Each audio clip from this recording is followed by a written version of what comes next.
got it locked on Roadium Radio.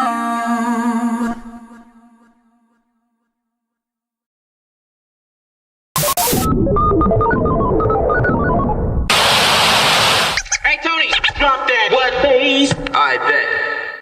Dr. Dre in the place to be. Co-rockin' shit with my homeboy Steve. After Roadium, get stupid tough. Yo, don't think that you can get none of Dre. The motherfucking doctor, the bitch hopper, the sucker motherfucking stopper. I'm fucked up, so don't mind what I'm saying. I'm just kicking it, but Steve, Tony, A, and Susan, yo, we can choose it. Dope shit to put in a mix. Know what I'm saying? We kick shit like and that's a fact. And if your shit ain't in the mix, you know it's whack. And that ain't no bullshit. I'm kicking facts on a serious tip. Word up, Dr. Dre's in full effect doing serious damage, boy. Tony A! Tony A! When you're ready, go.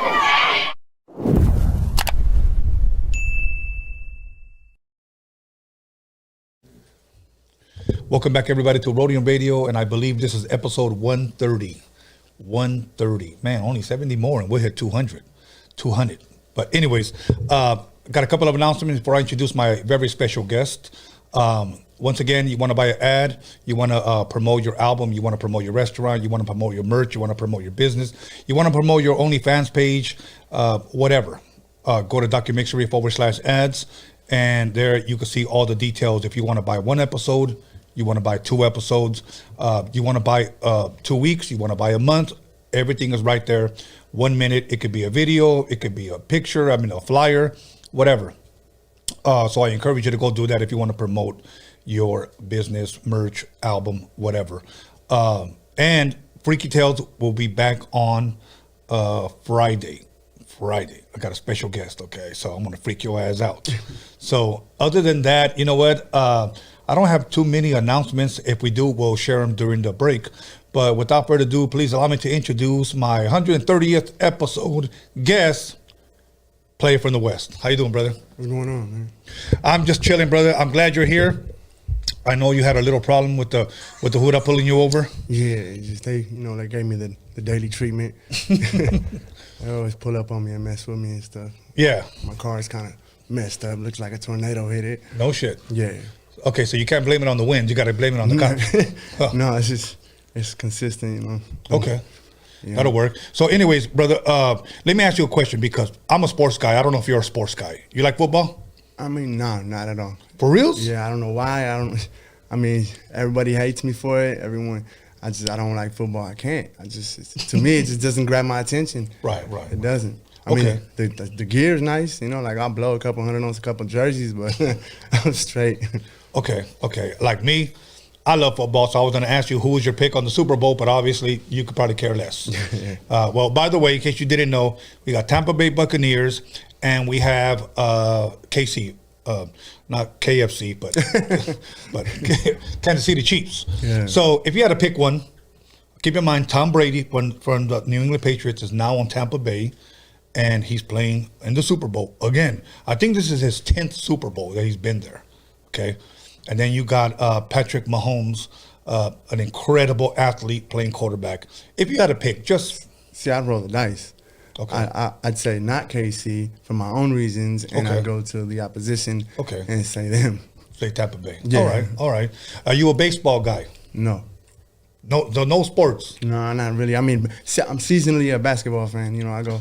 Okay. And that comes with, you know, being in and out of jail my whole life. You know, like. Okay. So I'll catch up when I go back, and then, you know, I come out, and then I just forget all about it. Okay. So what team would you follow in basketball? I mean, the home team, you know, The home team, the Lakers. Yeah, Oh, Golden wow. State, and I'm more of a player fanatic, you know. Yeah. Could you believe, and I believe it was yesterday, or maybe Brian could help me out. It's been a year already that Kobe Bryant passed away. Damn, time is flew. Yeah, man. That is flew. You know what? I heard a quote one time, and it stuck with me. It says, "Time waits for no man, and neither does a good woman." Wow. It's been a year already. A year. I remember that was tragic, and it impacted the world. Like the world, man. And you know what? I will say this. I never met the guy, but we all love the Lakers. We all follow the Lakers. Many of us felt like we somewhat grew up with the Lakers. Someone actually said it best. He was crying, you know, when they went to the stadium, when they had his, I guess his memorial or whatever it was that they had there. One guy said, I felt like he was a part of my family. And I think if you're from LA, a lot of people can relate. Yeah, can relate to that. Yeah. Because I remember that day when I heard that, believe it or not, I just laid in fucking bed all damn day. Like, it was just so depressing, man. Yeah. You know, and I can understand why, yeah. Yeah, you know, and I remember saying that it almost felt, and I want to choose my words wisely, but it almost felt like it happened to the wrong person.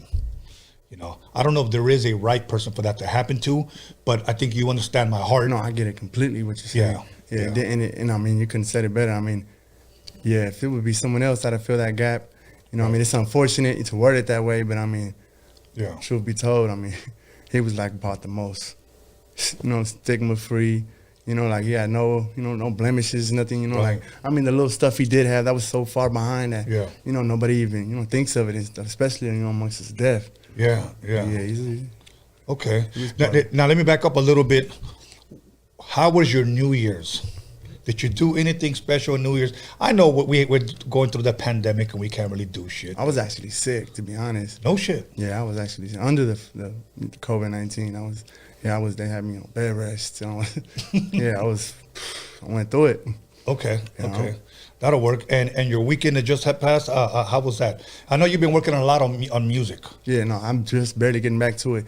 And I mean, I can't write enough. You know, like I'm always like in my notebooks and my phone, going through instrumentals and stuff, and I can get motivated by the most simplest thing. Just reaches out and just grabs, it touches at me, you know, like my ears and stuff. And right. Okay. Now let me ask you this: have you seen anything good lately on TV? Whether it be Netflix or whether it be whatever, a docuseries, anything. To be honest, not really. Nah, not really. You don't really watch a lot of TV? Nah, not at all. Really, to be honest with you. Really? Yeah, unless somebody like recommends or shares a link or something, you know, like it throws it my way, then I just, I embrace it. But I mean, nah, I don't watch it. Just watch TV. Okay.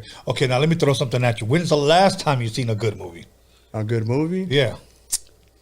I want to say I watched Netflix with my woman probably like about a week ago, and as sad as it is to admit, I don't even remember the name of the movie.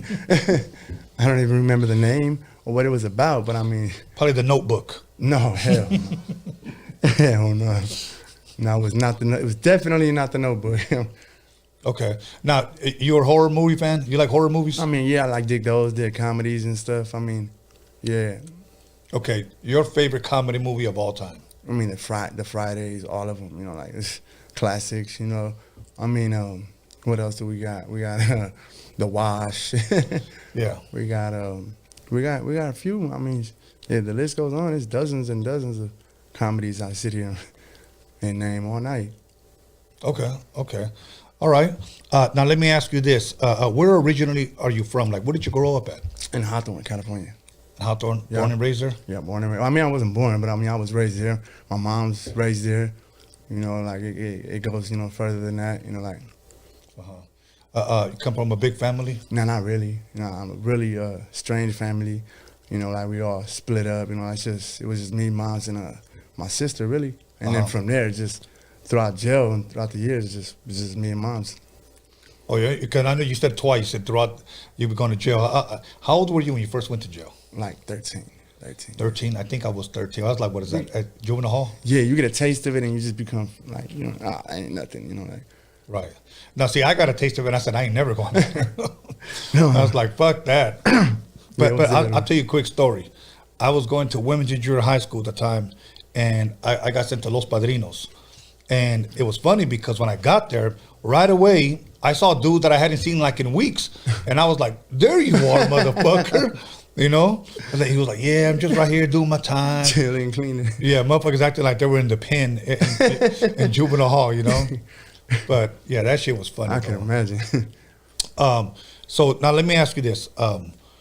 Growing up, man, in Hawthorne, you play any sports at all, man? I mean, yeah, like I tried the little Pop Warner stuff. I tried the basketball. I did the stuff with my sister, like the whole little soccer thing, softball. But I mean, like, nothing stuck. Nothing stuck, you know, for whatever reason, you know, like, I was more passionate about, like, the streets, you know, like, it kind of, like, just pulled me, you know, again, and I was like, from there, I was kind of screwed, you know. Right. What do you think it was that kept you on the streets, man? I mean, the action, you know, adrenaline, you know, like, I mean, being a part of something, you know, like, that you felt, you know. Right. You wanted to be a part of, like, I don't know how to explain it. No, I mean, I understand that. And many times I ask questions because I believe that's what fans would want to know. Yeah. You know, people that listen to your music, because with me, like I've shared with friends, well, with people that growing up as a teenager up until maybe I was like 22 years old, I hung around with like 15 to 20 dudes every single night, like every single night. And I'm not talking about just on weekends, every single night, you know, and they were slanging and banging it there in the neighborhood, throwing fucking, you know, throwing dice, drinking, girls come through, you know, we were doing whatever.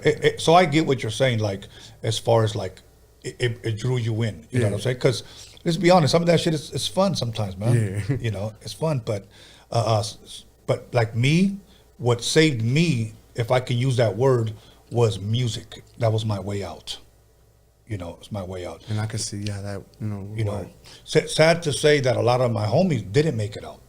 You know, didn't make it out. So, but music for me, and I thank God for that, because I started DJing at a very young age, like 12 years old. So music was already in me, you know, and DJing and making mixtapes and everything.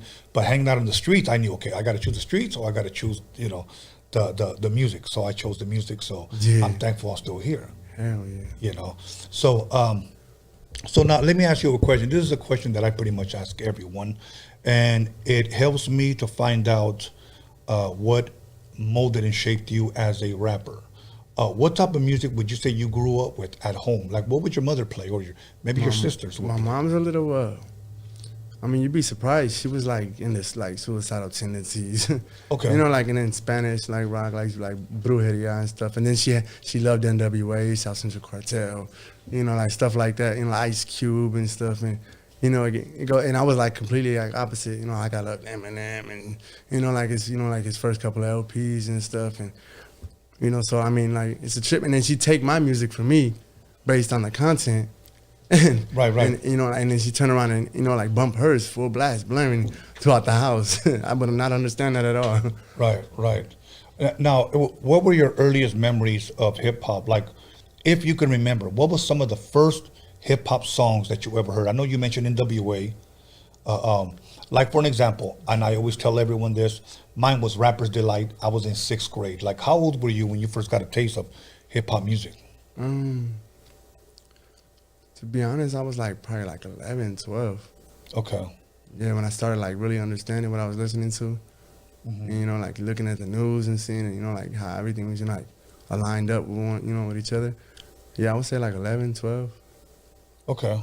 And what do you think it was about hip hop that drew you, that maybe didn't draw you to rock music or to old school R&B or, you know, funk or whatever? The relation, you know, like being able to relate to this or that, you know, it was about 95% here, and then seeing like rock music play, it was like about 0%, you know, here, because I have no relation to killing myself or maybe like, you know, like taking daggers and, you know, like take writing on the wall with blood. I can't relate to that stuff, you know, like, but I can relate to like, you know, like what I see in the streets and stuff or what's going on in my household and my neighborhood and stuff. Right. Okay. All right. Now, let me ask you this: are you at all East Coast hip hop fan? I mean, to be honest with you, I don't discriminate. I mean, I'm open to it. Okay. You know, like I like Biggie and stuff. You know. Okay. Do you got any other groups that you bumped in the past, or you from the East Coast? Yeah, from the East Coast. To be honest with you, nah. Just I mean, as far as artists, yeah. But I mean, not groups and stuff. You know. No, just artists in general, albums. Yeah, I mean, I messed with a lot of Shine. You know, like Puff Daddy and stuff. You know, I mean, I was out of, you know, like recreational purposes, not because I could relate to these dudes and stuff, but I mean, that was just, you know, these dudes, like some of them I would consider gifted, you know, ghostwriter or not, you know, like. Yeah. Okay. Now, give me your all-time 5 favorite West Coast albums, or 5 all-time 5 West Coast. If it's not an album, it's an artist. You could choose either or. Okay, so how do we do this? What about Midwest? So how do we? Where does Eminem fall? No, but we'll get to that. Okay. We'll just do some West Coast. Okay, I would say the Chronic 2001. Okay. I would say to be honest, man. You got a lot out there, man. Yeah, it's a big variety. And they don't have to be in order. Just I don't know albums the name of or artists that you feel that are classic. This is Damu Riders, you know what I'm saying? Like the controversial, you know, Crip and Blood, like you know, the albums and stuff. And what else? What else we got? Compton. We got Eazy-E. What album was it? I don't know the names. It's been so long, to be honest with you. Okay. But to actually single out the names of the albums, yeah, it's been too long. Let me throw out some names. Maybe that might refresh your memory. Are you a Game fan at all? Yeah, I'm a big time Game fan. Early 2000s Game fan. Okay. Like now, nah, I'm not really. Okay. What do you think it is about him now that's different than from the very beginning to now? He went Hollywood.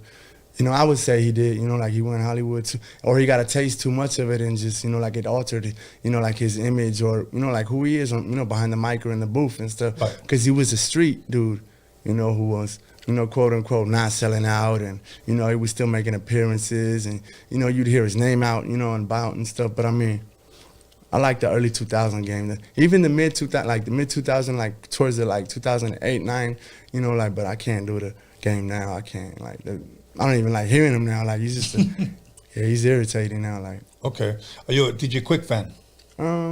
Yeah. I mean, I'm not gonna change it if it's on, but yeah. Right. Okay. What about a Tupac fan? Yeah, but the thing about it is Pac is he's real big. He had a real big impact on everybody. You know, like he's part of the, you know, he's forever gonna, you know, have a legacy. But I mean, I'm not really like a huge, super, you know, Pac, you know, like fanatic, you know, like. Okay. What about Snoop? Yeah, he made his imprint in the game. I mean, I don't dig him that much. Really? To be honest, and I don't.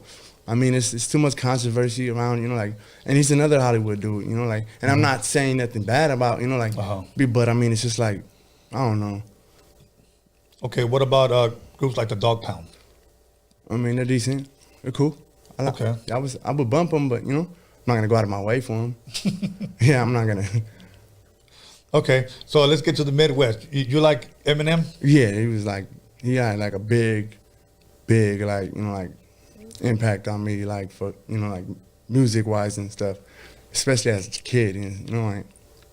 But I mean, as far as like his all his albums go, I mean, I'd say the 8 Mile soundtrack would probably snatch them all. Really? Yeah. Okay, that was my next question. What would you say was his first album? I mean, his best album? Yeah.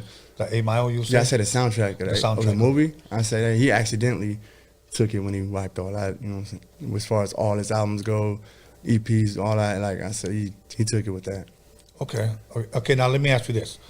Have you seen the Notorious Big movie? No. Never seen it? Nope. Okay, have you parts of it, I mean. Okay, have you ever seen Straight Outta Compton? No. Nope. I mean, the critics and, you know, little pieces, but never seen the whole movie, no. Okay, have you seen Get Rich or Die Trying? Yeah. Okay, let's go with that one. Get Rich or Die Trying. Obviously, you've seen 8 Mile. Yeah.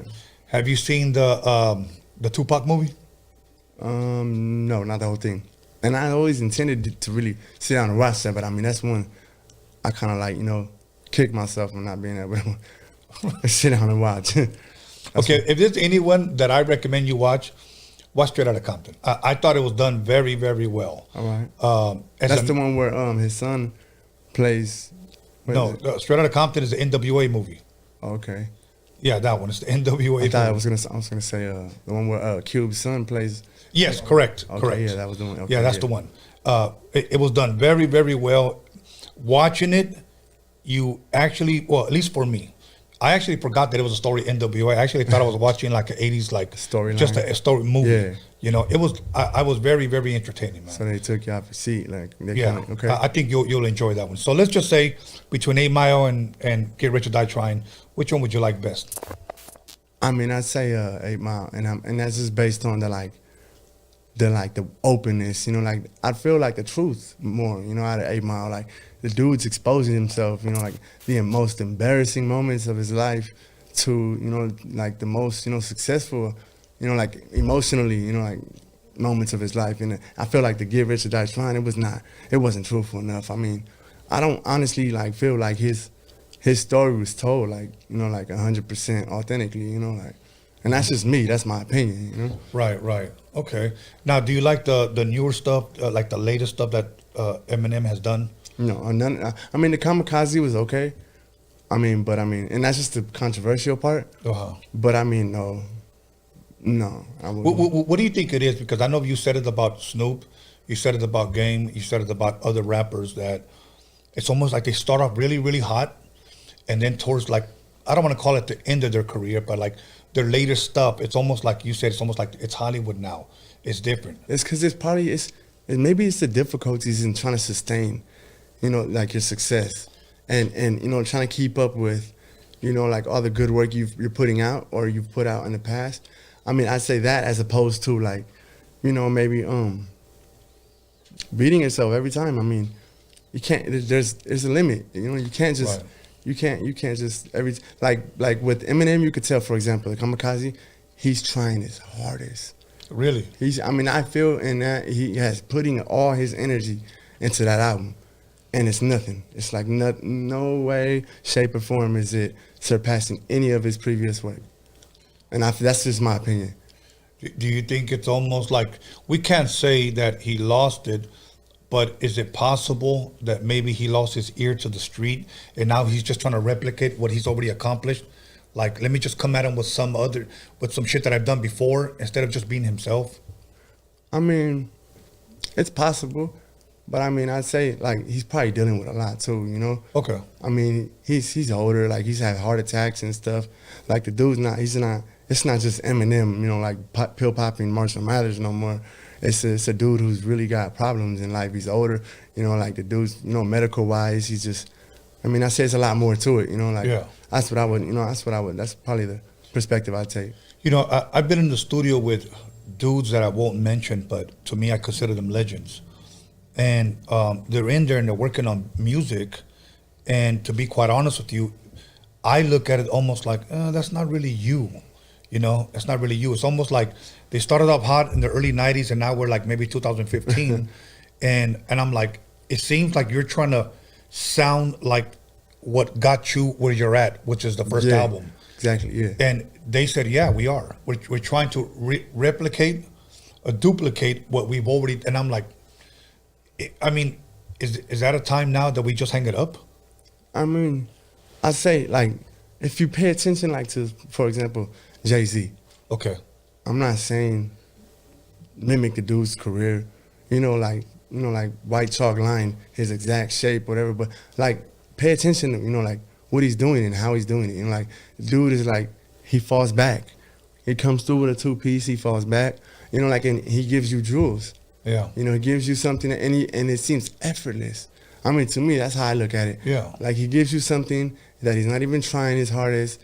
And, you know, like he's got the, you know, like the baddest female in the game, you know, arguably. And I mean, like, and then, you know, like he says it himself, you know, he puts out books, you know, he has multiple hats, you know, like he's from the producing to the CEO, you know, and all that. I mean, the dude, he's going to fade to black, you know, like quote unquote. Now, you know, that's his quote.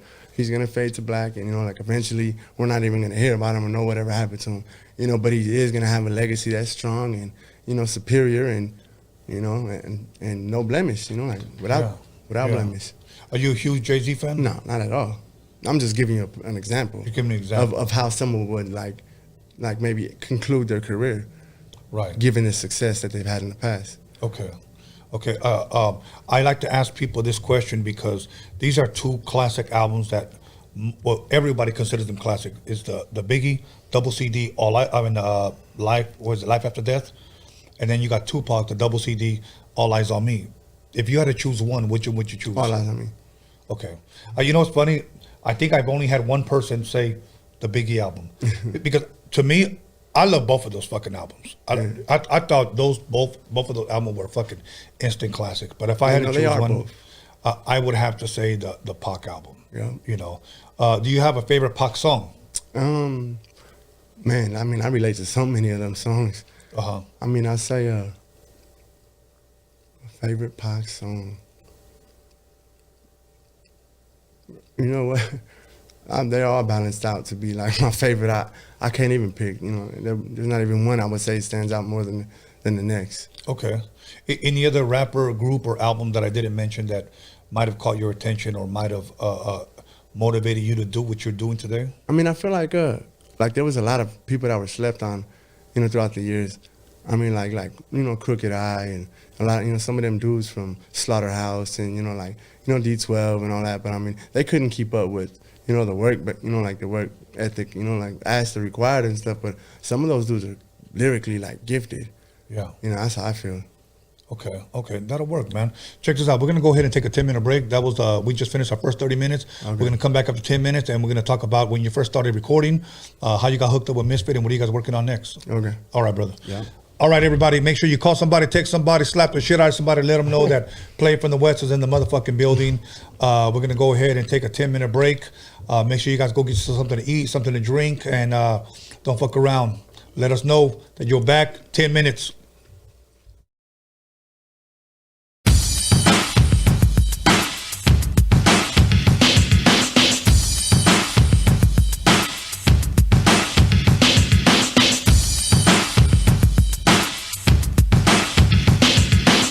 Call somebody, text somebody, slap the shit out of somebody. Let them know that Roadium Radio is live up in this biatch.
Call somebody, text somebody, slap the shit out of somebody. Let them know that Roadium Radio is live up in this biatch.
You'll call somebody, text somebody, slap the shit out of somebody. Let them know that Roadium Radio is live up in this biatch.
A Roadium mixtape to me was something that was made just for the Roadium. You wouldn't hear it anywhere else. And they would do raps on those tapes that were nowhere else. You know what I'm saying? And they were truly the first mixtapes that we ever heard, you know? And they would shout the Roadium out, and you could kind of tell it was like someone's garage, maybe. The little echo, you know what I mean? It wasn't completely perfect and polished yet. But that was the beauty of it, that it was so raw that we could feel that shit. And I would just play them shits and draw. That was my inspiration, my motivation to draw. So I always had to have some type of music. You know, if it wasn't the Dynamic Superiors or the Temprees or some funk playing, it was, you know, second to none. It was quick. It was the Penthouse Players, you know, High C. And Tony G was at that time was like a god too. You know what I'm saying? He was out there DJing Latin freestyle parties, and all the girls had their hairspray like a lion and shit, and hickeys on their neck, and man, pushing strollers, and we'd be like, ooh, look at, you know, these parties at La Casa and shit, you know what I'm saying, in downtown, and mini trucks, and beds were folded in the air like transformers and shit in the boulevard, coming up, changing and flipping, and subwoofers beating before the person even hit the corner. You get goosebumps, like, damn, and Elko would bend the corner on Dayton's, and you were like, ooh, that fool's strapped right there. That fool gotta be strapped. Motherfucker had candy ribbons, little Willie ribbons from Compton on the side of his shit. Jerry curl dripping all over his shit. Bent over to the side, bumping that fucking Roadium shit. And he had a tape that only came from right there. And if you didn't know about that place, or you didn't live in that area, you didn't have that shit. So that's kind of one up that the Harbor area had on a lot of other people.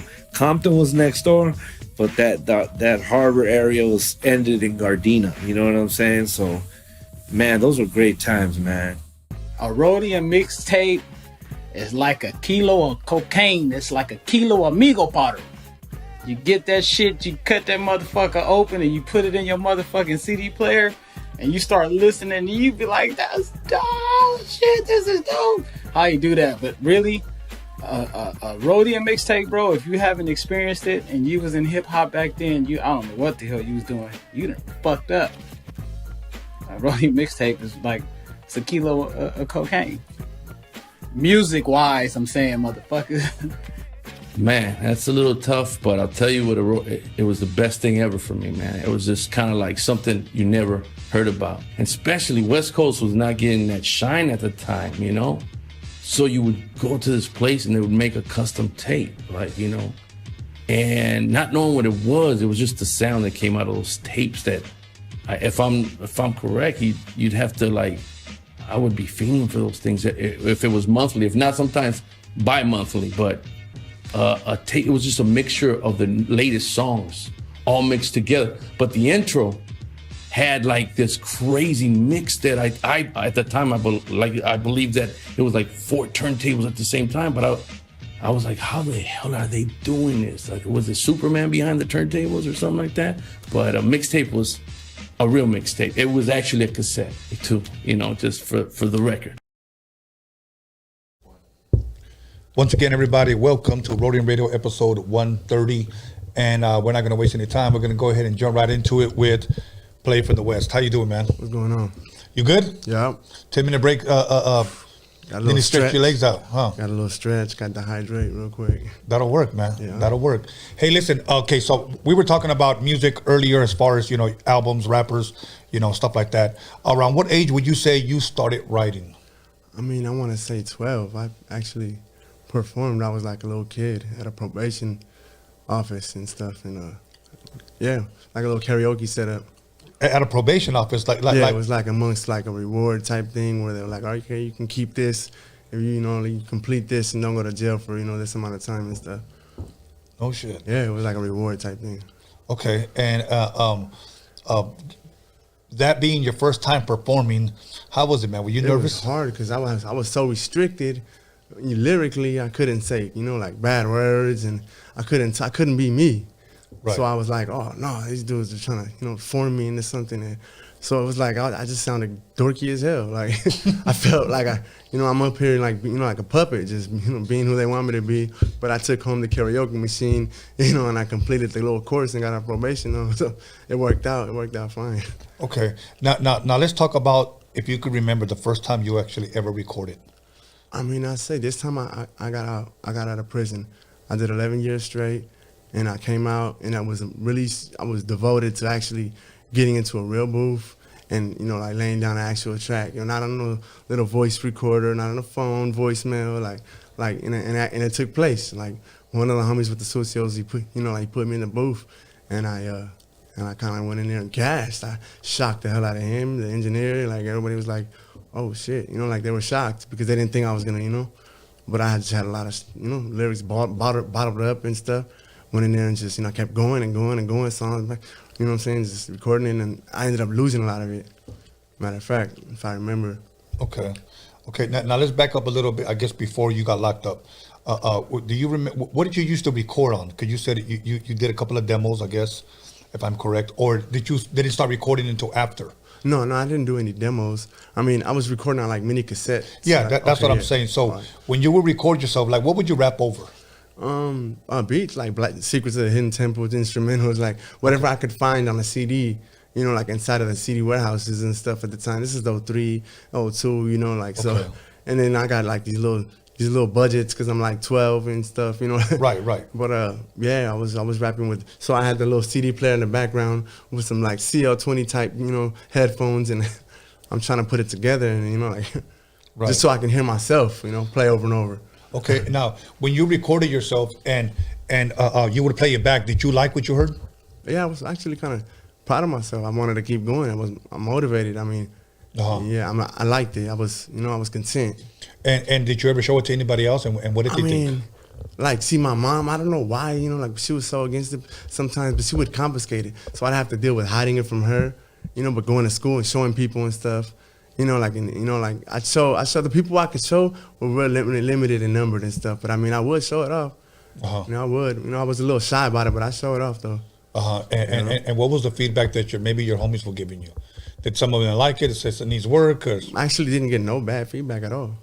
Really? Yeah, none. Okay. So from there, you just kept it pushing, and then you pretty much did your 11 years. Yeah, I went to jail like so many times in between. I was not focused enough to actually record anything. But then when I did the 11, I came out, and I mean, like I said, the homie with Studios, he kind of like, he kept me, focused. He kept calling me every week, like, come on, we got studio time, come on. And I'd go, and boom, boom, boom, boom, I'd recording. And then sure enough, he, started me up a little YouTube channel, and I'm like, okay, cool. Like, this is cool. And then he just made sure I got what I wanted, out of it, like whether it be just the actual track or, and then eventually I started, with the videos. Okay. I started from the bottom with bad quality and all that stuff. And, I started, doing music with other people. And then, that's when I met the homie right here. Yeah, okay. So now, let me ask you this. While you were locked up, did you do a lot of writing? Yeah, of course. That's all I did was write. Okay. I was in and out the hole. So I was like, I came out with like a little backpack full of notebooks and stuff. I mean, I couldn't just not write, Right. You're in there with so much time on your hands, like you read, and write. That's it. It gives you, and then you're in there with a developing, maturing perspective. So I mean, how can you pass on all that, Right. You know what? Because I've interviewed people that have did some time, and they've told me, now when I was in there, I didn't write. Like, I didn't want to write. And so I just kind of just wondered why, if you wrote in there. And if you did you ever rap for anybody in there? And what was their feedback? To be honest with you, if I was close, like with you or something, like you were my celly or something, I probably would, but open up and like, okay, look, hear me out, look, check it out. And then I'd shock you, and the next, because I don't want to draw, like a crowd, and then people put me out there, and then this has happened. I know people from Juvenile Hall, and they're like, oh, what's up, fool? Hey, spit some of that one shit, remember that one song? And then next I got people like, I don't want to do all that. I got like 20 people demanding to hear some lyrics that I wrote when I was like 14, and you look back on it, and your previous work is, dorky because you surpassed it as you grow. So it's like, but yeah, no, if I was close, I'd probably let you hear something. Okay. Now, so you're released. You get out. How soon after that do you start First working? month, like I'm talking about like first month. Okay. And you were now in the studio, and who's producing your music for you? The homie Janky, he's an engineer out of South Central. He was actually the first engineer I worked with. Yeah, Janky, and then who else? The homie Roscoe BG. Shout out to Roscoe BG. He's from Inglewood. He's like a lyricist, artist / engineer / he's real gifted as well. But yeah, he's another artist I work with to this day. Okay. Yeah. Okay. Now, how many tracks did you guys record? Like when you got out? Who, me and the homie? Yeah. We recorded probably like about, I want to say 2, 3. Together. Yeah, like 2 or 3. Okay. And your solo stuff, how many did you do? Probably like a half dozen maybe. Okay. So you stayed active in the studio, working. I mean, yeah. I tried. I tried. The homie tried to keep me out of the streets a lot, So and it worked because I was enticed by music and recording. So every time we'd be like, "Oh, we got studio time," I'd be like, "Let's roll," Yeah. It worked. Okay. And a lot of that stuff that you recorded then, is it available for people to listen to right now? I mean, I have a YouTube channel, and that's available. There's a lot of music I haven't released yet because I feel like, maybe my sound didn't come off as well, and it's not like as perfect as I want it to be, or like maybe just, I feel like it could be engineered better, like whatever the case may be. But I have a lot of stuff I haven't released, like a lot, and then there's a lot of stuff that I have released, and I just overlooked whatever mistakes, just based on I don't want to let a big old gap just, pass without me letting nothing go, Right. Okay. And so you recorded this stuff, you release it. What was the feedback you were getting? I mean, to be honest, you're always going to have your negative as well as, your positive and stuff. But, I was getting support, from everybody I knew, as far as, as much support as they can give me and stuff.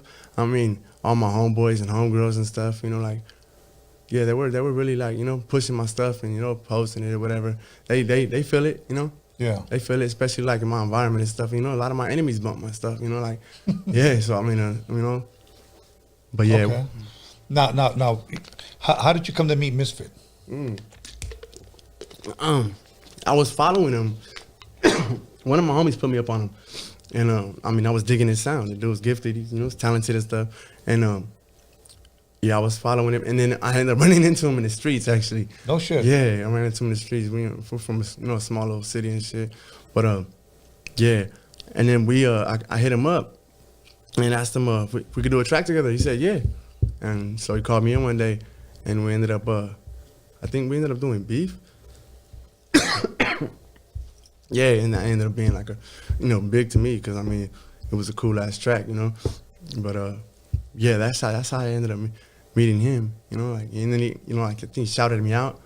I mean, one morning and shit, I woke up, my notifications were like blowing up and stuff, and I only had a couple hundred, like followers at the time. So to me, I'm like, what the hell?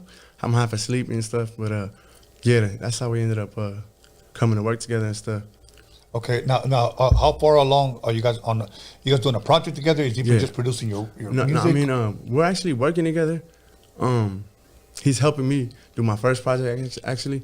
But yeah, we got something cooking up, Yeah, we got something cooking up. We got an actual album and stuff. It's in the works. Okay, and when can the fans expect this to probably be out? I know you don't have a specific date, but obviously 2021. Yeah, I'd say the time frame is soon. Actually, I mean, I was at a point, like, I had still a lot of stuff going on in my life where I was at a standstill. You know what I'm saying? And then plus the homie with his studio. And, but yeah, no, I think, pretty soon we should be, like, at least not for sure, like, 4 or 5 months. Yeah. Misfit said 4 or 5 months. Yeah. Okay, that'll work, man. Yeah. Oh, for both projects. So that'll be yours and his? Well, I'm doing his, and then we're doing one together. Yeah. Oh, okay, there you go. EP though. Okay, Yeah. So he's doing an EP on you and an EP together. Yeah. Okay, that's dope, man. That's dope. So how many songs, if you can share, would you say you're far along on your stuff? Well, we barely. You got to keep in mind we barely Connected? formed the whole idea of these projects like right before the whole little pandemic took place and stuff, and the homie studio, like he ended up having to change studios and stuff. But yeah, and then I got sick and everything. But yeah, this just barely took place. We just barely, Okay, that'll work, man. That'll work. And obviously, what is it about Misfits production that you like, man? He's unique. He's unique as hell, and he's not afraid to really I would say jump outside of like whatever you would consider our culture is, and yeah, his sound is just I dig it. Okay, I dig it. Is it sound? Is it different from what you were working on before? What do you mean? As far as like the beats that you used to rap to, is this sound different from? Oh, well, I mean, I can pretty much work with anything. I mean, as far as like instrumentals go, but yeah, his beats, I dig them regardless. So I haven't been, I'm not used to like working with those kind of instrumentals, but I mean, I'm loving it so far. So Yeah. That'll work, man. That'll work. So now let me ask you this: they're talking about opening things up soon for this pandemic. They're saying Friday. I know Orange County, I believe, has already opened things up. Hopefully soon we'll be able to open up things a lot more. We'll be able to do shows, perform. Yeah. Because there's a lot of artists that look forward to performing, promoting their music or whatnot, meet and greets. Yeah. Are you looking forward to performing? I mean, yeah. I mean, I'm real excited about whatever comes my way. I'm ready to embrace it. Okay. And do you like performing? I mean, I've only did it once my whole life, and it wasn't really like nothing serious. Oh, that was that one. Yeah, it was like a don't cuss, all right, get out of here. But I mean, yeah, I'm excited about it. I'm real open to it. I think I kill it, Yeah, that'll work, man. You know what? I've talked to a lot of rappers that have sat there and have actually told me, surprisingly, that they didn't like performing. Why is that? I have no idea. I was trying to get that out of them. They just said, nah, I don't like it. I get nervous. I forget my lyrics, but I think everybody at some point gets nervous. I mean, I used to DJ up on stage for years. What about when you surpass that and you overcome it? Then what? You gotta love it then. You gotta love it then. Yeah, exactly. Think it's kind of like there's even rappers that have sat there and even told me to this day that they still don't like to hear the sound of their voice, that they don't like their voice. But they got great songs. They just said, I just never got over that. Do you like to hear yourself now? Do you bump your own stuff? only the songs that I haven't let go yet because I don't like the way I came out. Okay. The stuff that, you know, like it's unreleased and stuff. But the rest of it, I mean, yeah, I do. I believe it or not, I listen to a lot of my own shit. Okay. You know, I mean, when I'm in the car, you know, like I bump my own stuff. You know, especially like the stuff I'm really like lyrically proud of. You know, like put stuff that might have went right past people's head. You know, but I mean, I felt like, you know, like it was deep to me. You know, like I really like the way I come off. I like my sound. Okay, that'll work, man. And hopefully everything that you and Misfit work out together, hopefully it takes off, man. Because I mean, I got to meet Misfit like, how long ago was it now? 2 years now, bro? 2 years. 2 years ago, and he reached out to me, you know. And I'll be honest with you, I'd never heard of the guy. I'd never heard of him. And he had asked me to be in the video. He wanted me to be in do a cameo. So I told him, send me the song. I heard it. I liked it, but I wanted feedback. So I told my son, tell me what you think. And he said, I think it's dope. What song is it? A song called Revenge. Okay. So you guys can look it up, Revenge. I have a cameo appearance on. And that video was actually very, very clever. It was a real dope video. Yes. Okay. The whole idea, it's almost like you're watching a little mini movie in a video. Okay. Those are great visuals. Okay, they're just not in front of a liquor store with a red cup blowing weed smoke. See what I mean? They're stepping outside what you would consider our culture and stuff. Right. That's what I figure. That's what I like. You know, like That's and then he comes with me with Embrace the Breakdown album, which I'm gonna go ahead and say it's his best work. Okay, and I was blown away. And so we started podcasting here, and I said, you got to be my number 2. So he was the number 2 episode. We're at 130. Oh, okay. Yeah, and I told him, I said, you got to come in, bro. You got to come in.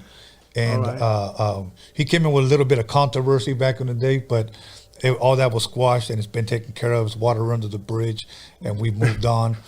But yeah, man, he came with some heat on that record, man. Some heat. And as a matter of fact, it was late 2019 because I said that was at least in my opinion, the number 1 independent album of the year. That's what I said. Okay. My favorite independent album of the year, bro, and it was that one. So it was really, really dope. So, well, Alex, what was the name of that one song that I like? Love Story or Love? Soundtrack to Love. Soundtrack to Love. Oh yeah. That was my favorite song off of that, man. Okay. So, but if you haven't heard it, check it out. I'm gonna check it out. And for those of you that haven't heard it, go check out Embrace the Breakdown, Soundtrack to Love. That was my favorite shit right there. And Hellraiser, he had another song called Hellraiser on there. So I hope he brings that type of vibe to this project right here. You know. Yeah. And now let me ask you this: do you write your own choruses and everything? Oh yeah, nothing else is written by nobody else. No, I mean all the stuff that I rap about in the booth is all me. I write everything. Okay. Yeah. Now, because I've asked people that has anybody ever wrote for you, and of course they get offended, and I understand. But no offense. But I like to ask. Yeah, I mean I can understand. Like you would want to know. Right. I mean you're entitled to know. I mean, nobody has ever written anything for me. I'm just against, personally, anybody, doing that for me. I mean. Okay. I want to write my own lyrics. I want to be proud of myself or learn from it, lyrically. Mm-hmm. Okay. Now let me ask you this: if somebody were to ask you and they wanted to pay you to ghostwrite for them, would you? Yeah, of course. Okay. Now because there's been dudes that have sat here and they've said, "Nah, I can't ghostwrite for nobody." And I go, even if they paid you, nah. First of all, I don't rap, but I would produce beats for people. The rapper doesn't necessarily have to be the producer either, but I produce for them.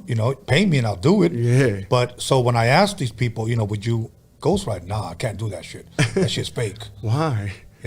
I don't know. It's a hustle. I mean. Yeah, it is a hustle. It is a hustle. But there's a lot of people out there that make a lot of money ghostwriting for people, man. So. I do it for sure, 100%.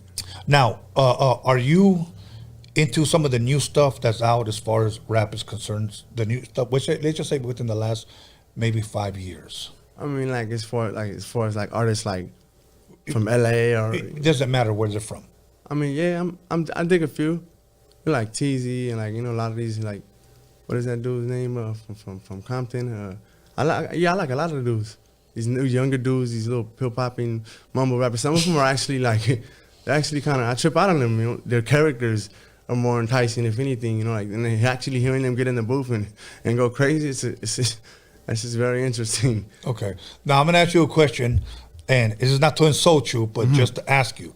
I asked one guy this, and he got mad at me. But I'm gonna ask: if Tekashi 6ix9ine told you, "I'll give you 50 G's to do a song with me," would you? Nah, wouldn't. Come on, I got the world looking at me. Like, nah, I'd probably be like, you know what? Let's get in the booth and talk. You know, like, and I'd probably slap him up for publicity, maybe. Nah, I don't know. I'm playing around. Right. But yeah, I asked this guy that, and he got offended. Why would you ask me that, man? It's just a fucking question, dude. Like, it's just a question. It's a question that can be converted to a joke. I mean, why? Right. Don't be so serious about it. Now, let me ask you this. See, now I know there was a guy that I know personally that was approached by Tekashi's people. Oh shit. To do a song, and here's the funny part. He's a Chicano rapper. Oh wow. Tekashi wanted to do a song with a Chicano rapper. This dude calls me up, and he asks me, "Tone, what would you do?" And I says, "No." Don't ask me. I go, "Look, I'll tell you what. I'm not going to tell you what to do, but I will tell you what I would do." I would say no. He goes, "But he's offering me to pay me this much money." What were the numbers? A lot of money. Triple. Like a lot of money. Oh wow. And because he was willing to pay, and I know what he was trying to do. He was trying to win some of that street clout. You know, it's almost like he already did the fucking snitching shit. You know, but I guess he was trying to like say like, look. Can I ask you a question? Yeah. Would you consider Tekashi had went in the correct direction with the artists that he approached to get and acquire that street clout? That's a good question, and I would probably say, I think he was trying to just earn some street cred by going to these people, but this person said no. He said no because of all the repercussions that I would face, regardless of the money that you're going to give me. I couldn't do it. I couldn't do it. Now, somebody asked me, would you interview Tekashi? Okay. Now I have to look at myself like a hood journalist. Okay. And if he sat right there, I would drill him, bro. I would, because I think there's questions that the streets want to know. What a big ass plexiglass, bulletproof glass, like between you guys, or how would this work? Like, you go under the table or over? Like, right. I'm right. You know, I mean, of course, I wouldn't want to, but if career-wise, you feel like that would be a smart move? You know what? That's another good question. You know, no, but you know what? Let me give you an example. That lady, what's her name? Gail something. She interviewed R. Kelly, right? Yeah. And R. Kelly got up and said, "You guys are killing me," and blah blah blah. Was that a killer career move for her to interview him? She was a journalist. So it was more of an obligation career-wise. Well, I guess it was more of her job. For me, I'm not in her position, so I think I have a lot more to lose. But you're more. You sound like you're adamant, like you would. I drill him, you know, like you're like, you know for sure you do it. Like you have it already set in your mind. Right. Like, there's questions that you would ask him. Yeah, of course. You know, for the streets, so everyone else out here can know. I mean, you know, I mean, put it this way. He already admitted that he snitched, okay? Yeah. So that's why I'm kind of like undecided, like, would I? Because he already admitted, I don't have to ask him that shit anymore. So what's the point of him sitting across from me? So, yeah, well, what would you ask? What would be the $3 million questions that you would ask him? Did you snitch, number one? Of course, he'll already admit it. Well, yeah, there would be no need to ask him that one. Okay, let's not waste them. Okay. Let me see, $3 million questions. Now he's interviewing me. It got good, okay? I would probably have to think about it and write them down, but I would say another one was this. Why, if all those other guys that were with you snitched, why were they only singling you out as the rat? Damn, well, maybe he was the more detailed, like... Because all of them snitched on each other. All of them did. But they were only singling out... Well, I mean, he's going to get the most attention. Right. He's got the most finances. He's got the most fame. You know, like the dude is, you know, like... He's the biggest, you know, like fish. Right. See, but that's a question for him to answer. Yeah, of course. And if you ask me... Last question. Well, if you ask me, I think because out of all of them, he was the only Latino in there. Yeah, that's a good point. Okay, very good point. So stuff like that. And I know he said that behind their back they were, you know, boning his baby mama, and they wanted to kidnap him. You know, that they really kidnap you. You know, were they really boning? Is that really your leg hanging out the trunk? Yeah, exactly, bro. You know, I think somebody just needs to do a little documentary on his ass so he can just spill his guts. Yeah, but I wouldn't work with him. Keep a long story short. I wouldn't work with him. I wouldn't even like, to be honest, I'm a two striker. You know, I wouldn't even act like I'm gonna work with him. Just attack the dude. Like, he's gonna snitch on me. Like, there's no question about it. Like, we know this already. That's without question. So like, why would I even do that? I'm shooting myself in the foot. Like, right. The dude's gonna tell. Like, and that's why this guy said, I can't do it. He just said he called me and asked me, what do you think? And I said, I wouldn't do it. I said, I wouldn't do it. You got a lot to lose, bro. No, if anything, keep him as far away from me as possible. Yeah. I'm the protecting and the restraining order. Yeah, I can't do that. And as a matter of fact, there was another guy that I interviewed here, and I would never give up his name, but there was another guy that I interviewed here that was approached by Tekashi's people as well. Oh, wow. And it wasn't Tekashi himself, but his people. His team. Would you be willing to work with them? And he just said, nah. He said, I'll be honest. He goes, I almost thought they were actually recording me. Like, it was almost like some So weird it was shit. an immediate no. Yeah, it was an immediate no, you know. Okay, that's smart though. You know, when you're dealing with people like that, it's hard to trust. You just, it's better if you just avoid them. Yeah, of course. It's a dirty game. You got people doing desperate stuff. I mean, I would have just stayed away from it altogether. Completely. Yeah. Okay. All right, check it out, man. We're coming to the end of our interview. It's been interesting. I'm glad you came. I'm glad Misfit came. I'm excited to hear your stuff together, because I know he brought truth, and his shit it's the truth. Yeah. Okay. No, Truth is a very gifted dude. Yes, very gifted dude. So I'm excited to hear your stuff. Yeah. And I know it's gonna blow me away. Next time you guys in the studio, are you gonna still record in the same spot or no? No. Okay. Okay, he built the studio. Okay, he's gonna have to invite me that when I bring him a bottle of champagne or something. You know, I'll bring him a bottle of champagne, and you know, we'll break it over his laptop to celebrate or something. He wants the bucanas. Yeah. But at this point, man, any shout outs you want to give? Anything you want to say? Anything I didn't ask you? No, not really. As far as the questions go, like, not really. I mean, you know, just, you know, like a lot of artists, you know, that I've worked with, you know, shout out to them, you know, in the past and stuff. And hopefully I could work with a lot more, you know, without names and stuff. Because then if I say one person's name, I'm going to have to say them more, you know, and then next, you know.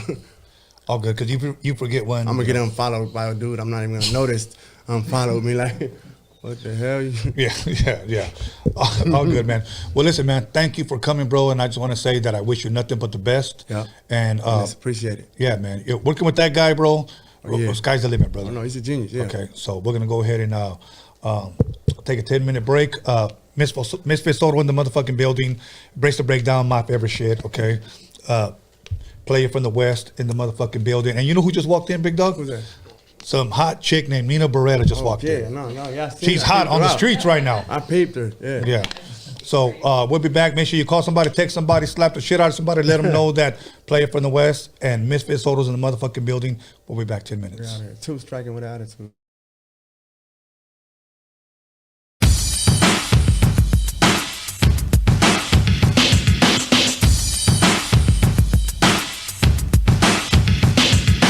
You'll call somebody, text somebody, slap the shit out of somebody. Let them know that Roadium Radio is live up in this biatch.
Call somebody, text somebody, slap the shit out of somebody.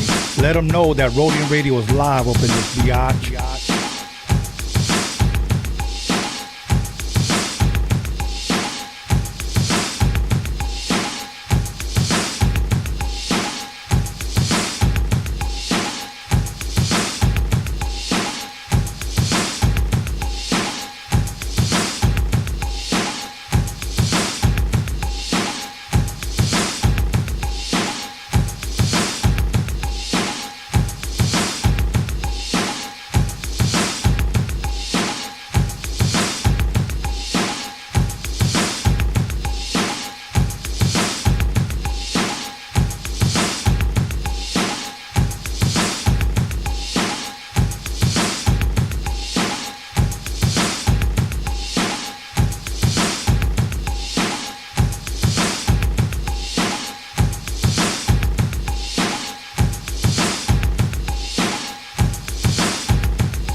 wow.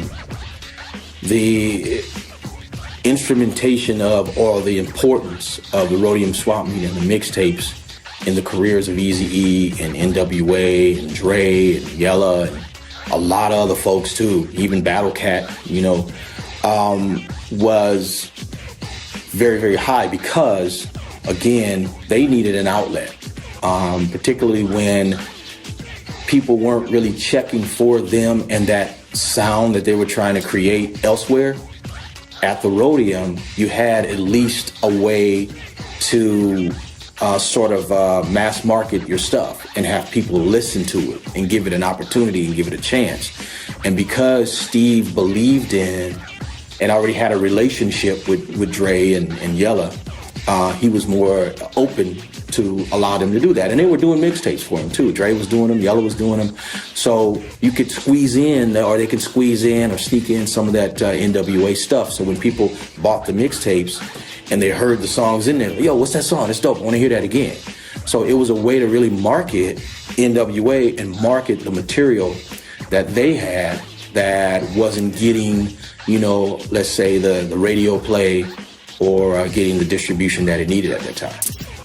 You know, Steve is definitely a part of the beginning. He was there, gave everybody a voice, and that was in the beginning. It gave everybody inspiration to want to do more. Like you, made you want to do more. Like me, made me want to do more. Like Q, everybody ran. It goes down. The list is so long on how the Roadium swap meet inspired people to be able to put music out, because people couldn't put music out there. You know what I'm saying? So if you get your little song and you put it on the Roadium swap meet, it'll be all over LA.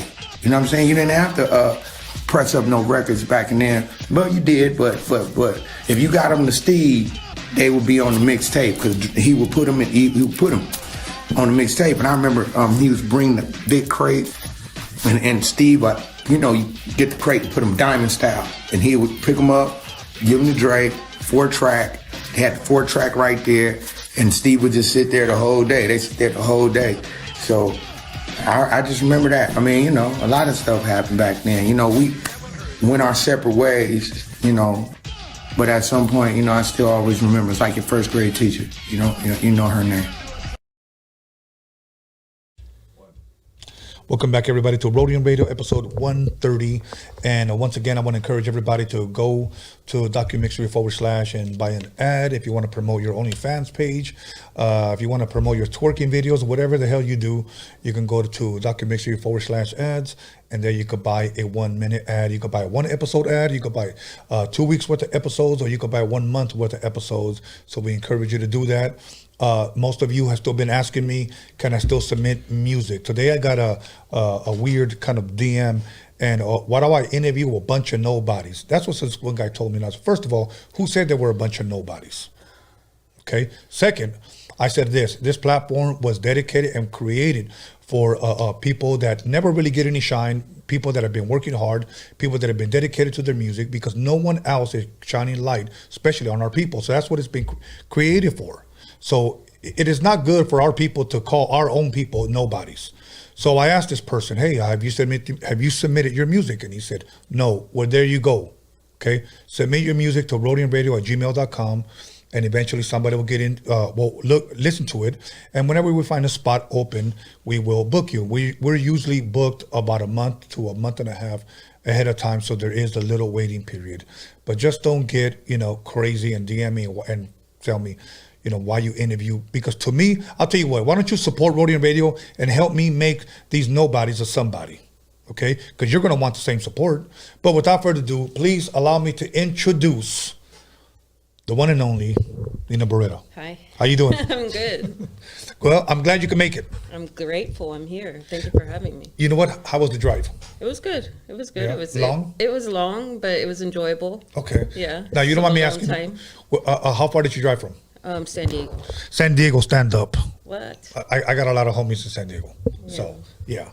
So, and I would like to show love to, cities and hoods and everything like that, Yeah. But I'm glad that you made it, and I'm glad that you're representing your, where you're from, So other than that, I started off with a question because, once again, I'm a big football guy. Do you plan to watch the Super Bowl? Probably not, but I like football. Okay. I do. The Chargers. Oh, the Chargers. I like the atmosphere. I like the food. I like the beer. So you like to actually I like go? being involved, yeah.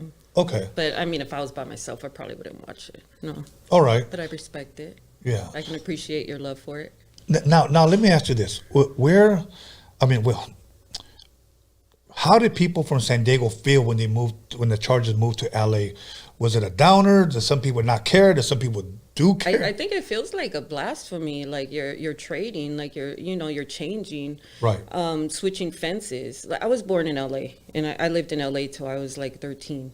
Okay. So so that's a little confusing, but I'm from both sides. But yeah, I think when they move, it's just like a trading, like they, right. That's how most people feel. Now, do you think San Diego fans would actually drive to LA to watch San Diego Charger games? Some people are still diehard.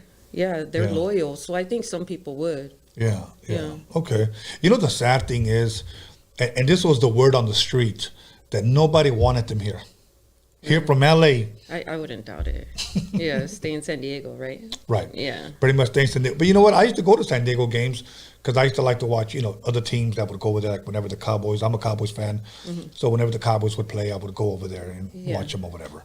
But that stadium was very, very old, though. Jack Murphy?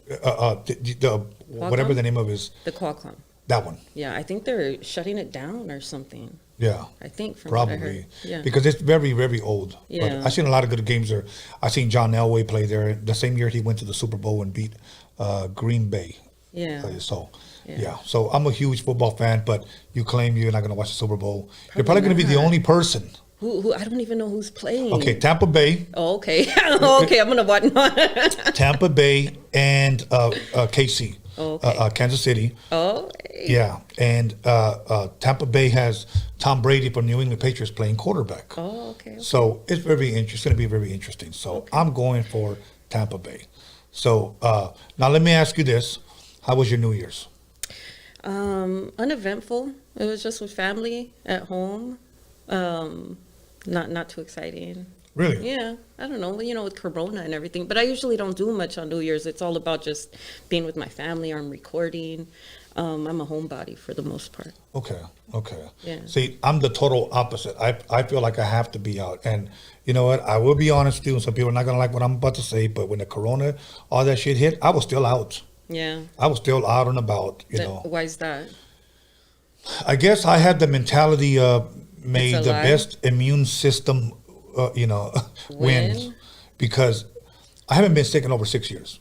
Me either, but I got sick. I got COVID. Really? In October. Really? Yeah. It was. You haven't gotten it? Hell, I don't plan to get it. You still got some time. I don't. Yeah, I still got some time and shit. But now, okay, you know what? Let's talk a little bit about that. Okay. Was it different from a regular flu? Yeah, it was painful. It was painful because, you don't take it as serious until you get it. Right. And then, again, I hadn't been sick in years, just like you. And then, but I remember how it felt. And this was pain from your bones to, it lasted for so long. I still feel, and this was in October, but I still feel like I have symptoms from it. Really? Yeah, I still get chest pains that I never had before until I got COVID. So, wow. Yeah, it was bad. You know what somebody told me that got it? He said, this has to be man-made. That's what I believe it. Yeah. Really? Oh yeah. I'm sure. I really think it was created because maybe to create confusion with the presidency and all that stuff. Right. I really don't think it just so happened and then it spread all over. I do think it was man-made for sure. Maybe it wasn't intended to go as far as it did, but it just got out of control. Right. See, now, I've known people that have had it, and here's what they said, that they didn't feel really shit. It just was kind of like a flu, and then they snapped out of it like 2 weeks later, okay? Then I met the people like yourself that have told me it was fucking painful. Yeah. My chest was hurting. I couldn't taste. I couldn't smell. So, and I have to say the people that had it, it was almost 50-50. Some people said it wasn't shit. Some people said it was this. Yeah. So I kind of wondered how it affects everyone differently. Yeah. I'm not trying to get it, but I was just out and about. I'm one of those guys, I cannot stay home. Yeah. So you had a good New Year's then? Yeah. Yeah? What? Yeah, I had a good New Year. So I have a good every day. To me, every day is a blessing. As long as I'm not dead in jail or in the hospital, it's a blessing. Likewise. And you'll never, ever hear me complain. I'm not one of those guys that ever complains about anything. Because you know what? One thing that I've learned that while we're out here wasting our breath complaining, somebody's taking their last breath. Absolutely. I remember reading a meme like that someone's in the hospital looking down at the world. that we complain every day, you know, and they can't even get up and get out of their bed and operate. I know. So, yeah. And we're too busy over here talking shit about each other, hating on. Yeah. So, okay. So now let me ask you this. I'm a big movie buff. I like watching a lot of TV. You know, of course, Netflix now because we can't go to the fucking movies. Yeah. But you like watch a lot of TV, and if you do, what do you like to watch whenever you do? Not a lot of TV, but I like court shows. I like crime stuff. Same here. Yeah, I like all that stuff. I like even watching the interrogations. I like what about watching autopsies and shit like that? Yeah, I started with those. Now for some reason I'm into all the interrogations. They have these on YouTube. Like you can see people actually in the interrogations. I like that stuff. Okay. I'm glad you brought that up. Okay. I want to ask you something. Say now they just happen to pick you up and say they might think you witnessed something. Didn't they just educate you on on how to answer or how not to answer? Yeah, for sure. Plus, it's like, I don't understand how the cops are sitting there saying, come on, I'm trying to help you. If you know so much, then take me already. You know, like, right. I don't understand why whoever they picked up is just sitting there talking to them. You know, if they know so much, then they wouldn't have to beg you to say something. Right. I would just be out. You know, growing up, I had a lot of young homies, and I used to always tell them, no matter what you do, if you get picked up, you don't say anything. The cops are going to tell you, you know, you can determine the outcome of this. You get to go home, we can help you, or we can place you under arrest. It's all up to you. Okay. Tell us what we already know. Yeah. You know. I'd be at home if it was up to me. Yeah. You know, and I'm thinking to myself, and I would always tell the young homies, they're not there to help you. Yeah. They're not going to let you. They're just trying to get where the fuck to incriminate you even more. Exactly. You know, but I remember me and my brother got picked up. I mean, we were, maybe 19. And we had witnessed something. That's all I'll say. Yeah. And they picked us up. And I just sat there the whole time. Yeah, good. And you know what they did? I don't know if you ever saw this. They bring in food sometimes. I seen that. Okay? Yeah. They bring in food because they believe Get that... you all comfortable. And Yes. Okay. But here's what I've learned. And the person who taught me this was actually my brother. My brother was actually friends with a lot of sheriffs. And when he told my brother told me, so I already had that in my head. They said because a nervous man or a guilty man will not eat. Oh, interesting. Yes. So since I saw what I saw, but I already knew what my brother had told me. So when they brought in a box of donuts. You went to town? I just said, yeah, man, can I have one of those? Oh, God. Yeah, and then they left my ass in the for about an hour. And okay, you can go. Oh, okay. Yeah, and it was funny because my brother walked out with powdered donut on his fucking lips. What? That's how you do it. Yeah, that's how you do it. Thanks for the food. Yeah, exactly. So they didn't call us back. Yeah. But those are great shows. I like watching them. Yeah. One last one, because I've already asked a lot of people this question. Did you watch The Night Stalker already? Richard Ramirez story? The Night Stalker. So. Yeah. Okay, if you get a chance, or because it's 4 of them. On Netflix, The Night Stalker, everybody check it out. Many people already see it. I don't think I saw the actual series, but I've seen documentaries. Okay. That motherfucker That's a good was one? crazy. Yes, Good one? very good. It's very good. I will watch it. Yeah, and the sad part is the motherfucker was Mexican. I know. You know what? I was watching. He did a lot of crazy things I didn't even know about, because I did see the documentaries recently. Interesting enough. Yeah. That was a good one. He was nuts. And my favorite, I would have to say, music one, when it pertains to music, Quincy Jones Jr. If you get a chance, watch that one on Netflix. Honestly, I think it's very educational. You'll learn a lot about music, and as far as his production and contribution to music in general. I can actually say that man would literally is music walking. Like he is music. Yeah. He produced Michael Jackson's Thriller album, you know. So yeah, that guy's incredible. And that's one guy that I would like to meet. That's on Netflix, you said? Yes. I'll watch that. Yeah, look it up. You'll really, really enjoy it. You know, I didn't know that he produced a lot of music for like Frank Sinatra. Yeah, and he did. You know, but it's interesting though, huh? How someone like that is woven from the beginning till now. Yes. I wonder how that happens. He shared a story on there that Because I don't know too much of Frank Sinatra, but he shared a story that one day they went on tour with Frank Sinatra. They stopped at a hotel, and they were pretty much saying no blacks allowed. And Frank Sinatra's whole band was black at the time. So Frank Sinatra said, if he can't stay here, I won't stay here. Good man. Yeah. Yeah. And they let him stay there. Good. Good. So, but it was a really, really good one. Yeah, other than that, where originally are you from? Have you always been from, no, you said LA? Yeah. San Diego? I had a family or a mom that moved a lot. Really? I was born in Torrance. Really? Yeah, and then she moved, I went to stay with my grandma in Linwood. We lived in Harbor City.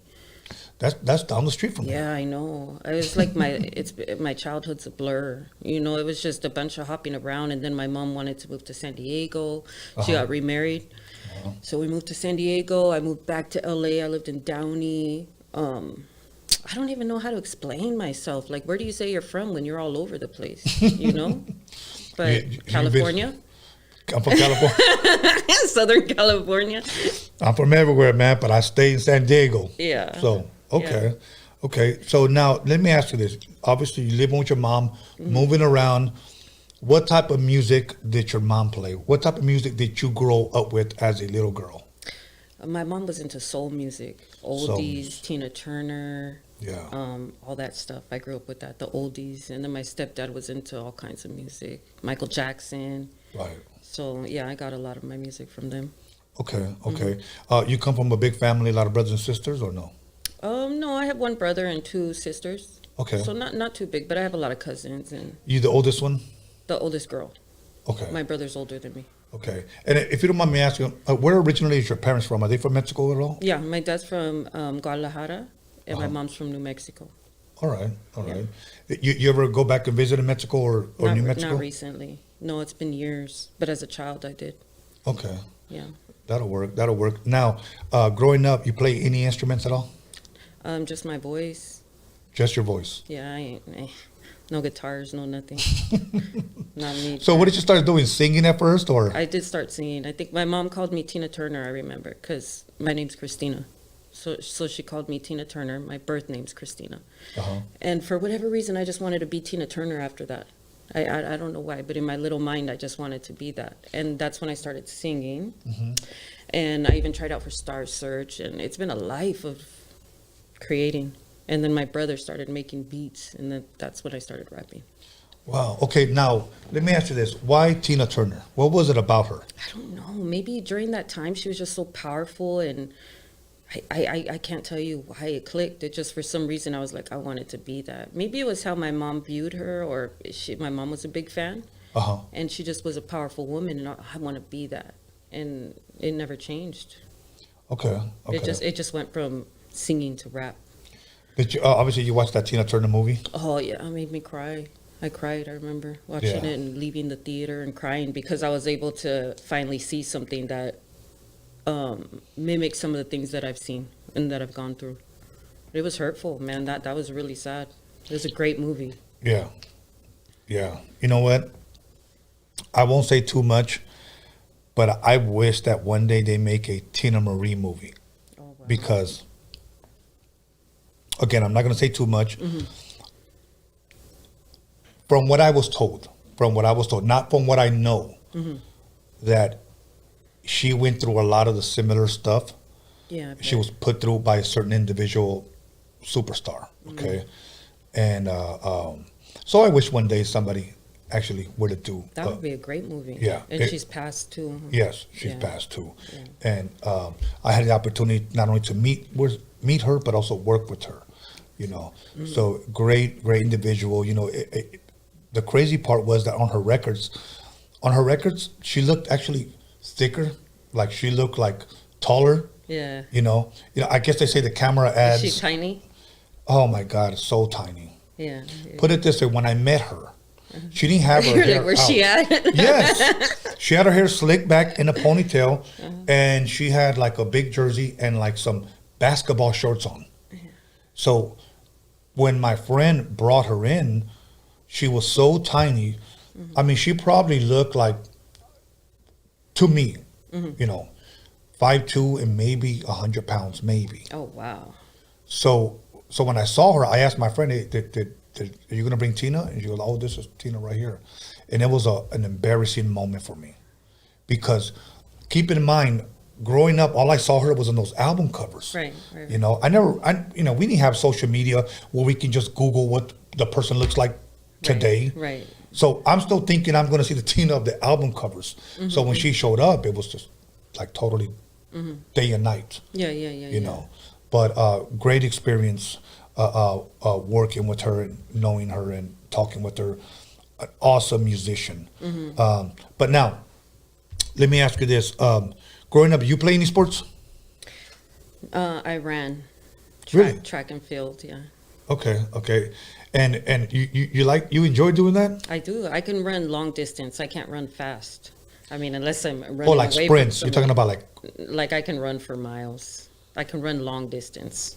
Okay. Do you remember what your fastest mile was? Not at all, no. I did that for maybe for a season and then got into like partying and stuff. Got into partying. I just took off. Okay. Yeah, but when I was a good girl, I was in track and field and all that stuff, but that was it. No other sports. You said when I was a good girl. Yeah, I mean I am now. I came full circle again, but yeah, I tripped out for a while.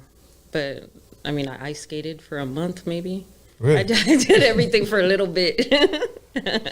Okay, now this might be a tough one for you to answer now because you moved everywhere. Yeah, so what elementary or junior high or high school did you attend? A bunch of them. Really? I'm telling you before, I went to probably like 4 different elementary schools. I went to 3 different high schools. It was just why does someone move that much? It might be an unstable home situation. Right. People aren't paying bills or whatever as a child, so we're just moving a lot. Man, one day maybe I'll figure it out, but I don't have any solid, I don't have a high school to go back to it was a bunch of different schools. Wow, like if you ever want to do a reunion, you wouldn't have... I have to do it with my friends that I've had, around the way that I've known for years. Wow. Now was... Okay, like me, since I only went to 1 elementary, 1 junior high, that's nice. And 1 high school. See, that's I find I envy that because then you have friends and relationships that you could be like, oh, we grew up together. I wasn't given that opportunity. Every new school, I had to start over again to a point where I just didn't care anymore. I was me. I was just gonna be to myself as opposed to trying to start all over again. Especially when you're going through school, kids are so rough. They're so hard. It's not easy to just infiltrate. Yeah. So I just went into myself and started rapping. Okay, now, at what point in your life would you say, or let me say, how old were you when you first got introduced to rap? I was probably like 13, maybe younger, maybe 12. I remember the first song my brother showed me was My Mind Is Playing Tricks on Me, the Scarface. But the Ghetto Boys, yeah. Yeah. And if you could speak a little bit closer to the mic. I'm sorry. Or you can move it closer. Okay. Move it closer. Okay. Yeah, it was the Ghetto Boys. So I don't know when that came out, but I was really young. That was a badass fucking song. Yeah, it was my brother's favorite song, and then he got me onto it. We always want to be like our older brother. Yeah. So that was his favorite song, and then that was just like... I think everybody's favorite verse was "This year Halloween fell on the weekend." Yeah. That was the shit right there. Yeah. And you know what? I'll tell you what. Maybe you could tell your brother. I toured with those guys. Did you? Yeah, for that album. Oh, that's dope. And I met them in Texas when that album had just dropped. So I met Scarface, Willie D, Bushwick Bill. Good times, huh? Oh fuck yeah! And I'll tell you what. I'll tell you what made it so much better, my era than today's era, and I think you will agree if you've been to a lot of shows lately, is that back then, when the rapper would say ho, the crowd will really do it. Today, the audience is full of this. They're not even enjoying the show anymore. Yeah. Everything's, Yeah, it's different. It's different. Back then, we didn't have stuff like this. So you paid to go see your artist, and you fucking went buck wild. Yeah. You sang along. Today, I go to a lot of shows, obviously not through the pandemic, but before, and I would say you got about 4,000 or 5,000 people like this. Yeah. They're not even enjoying it. They're just making sure they're recording it. Now, there's nothing wrong with that, but as an artist, you want the interaction with the crowd, not just a fucking phone shoved in your face. Yeah. You know, and back then, when you had in stores, people couldn't buy your music via download. You know, they couldn't buy your music, you know, anywhere else other than the actual stores. So you would go in there and meet the artist, get an autograph and stuff like that. Back then, you heard your songs on the radio. Today is just Spotify and YouTube. Yeah. So, I mean, how do I say it? It's great that you could be independent and do that, but I believe it takes away from, like, for an example, I can't wait to go tomorrow to Music Plus or the Warehouse or Tower X so I could buy the new Prince album. Today, it's like, oh, I just fucking download it right here. Yeah. You know? Yeah. It's almost the anticipation of getting something new is gone. Yeah. So. Yeah, things have changed. I've just adjusted with the change. Because when I perform, you know, when we were performing, everyone has their phones, but it's just they're just excited to show what they're seeing. Right. It's just different. Yeah, and it's good. I'm not saying, you know, it's not good, but as an artist, you just want that interaction with the crowd. Yeah, that's true. That's true. So, but now, so you were introduced to the Ghetto Boys. My mind's playing tricks on me. Okay, and then what came next? What were some of the groups that maybe as a youngster you've heard or you liked or you were attracted to? Man, all of them. Gosh, I can't. Who else?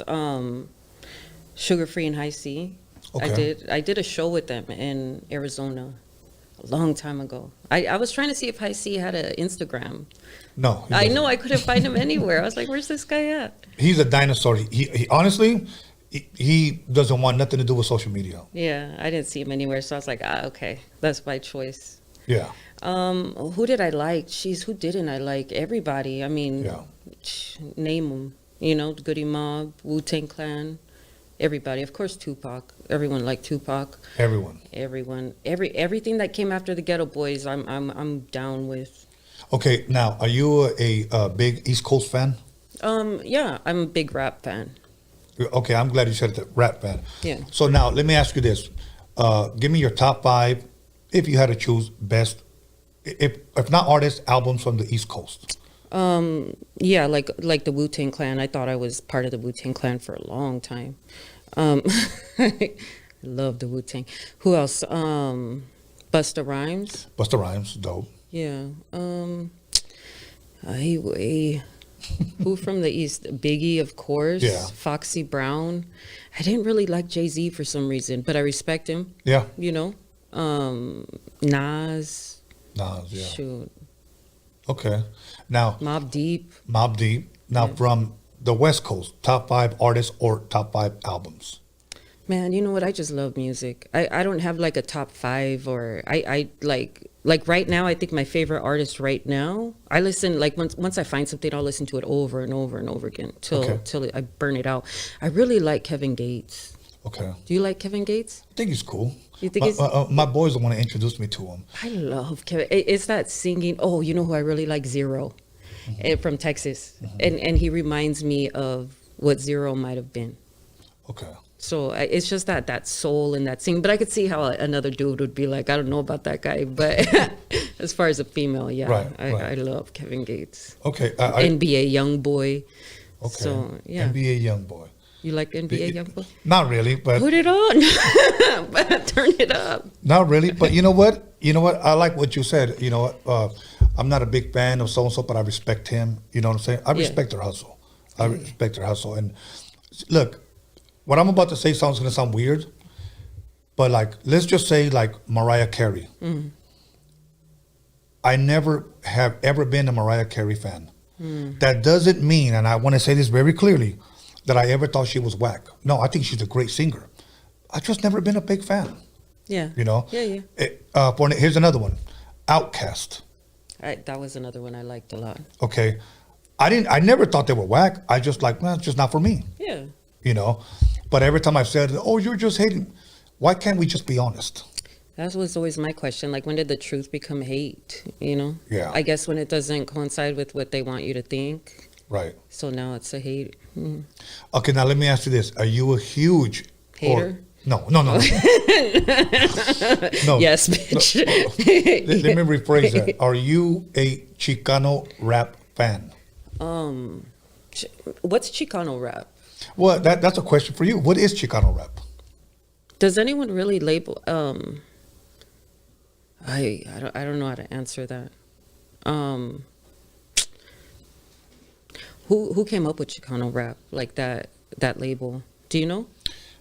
Well, there's a couple of people that try to take credit for it. I mean, but did they come up with it, or did someone tell them that's what they were? Both. I don't think we can actually pinpoint to a certain person. But I know there's a huge market out there for it.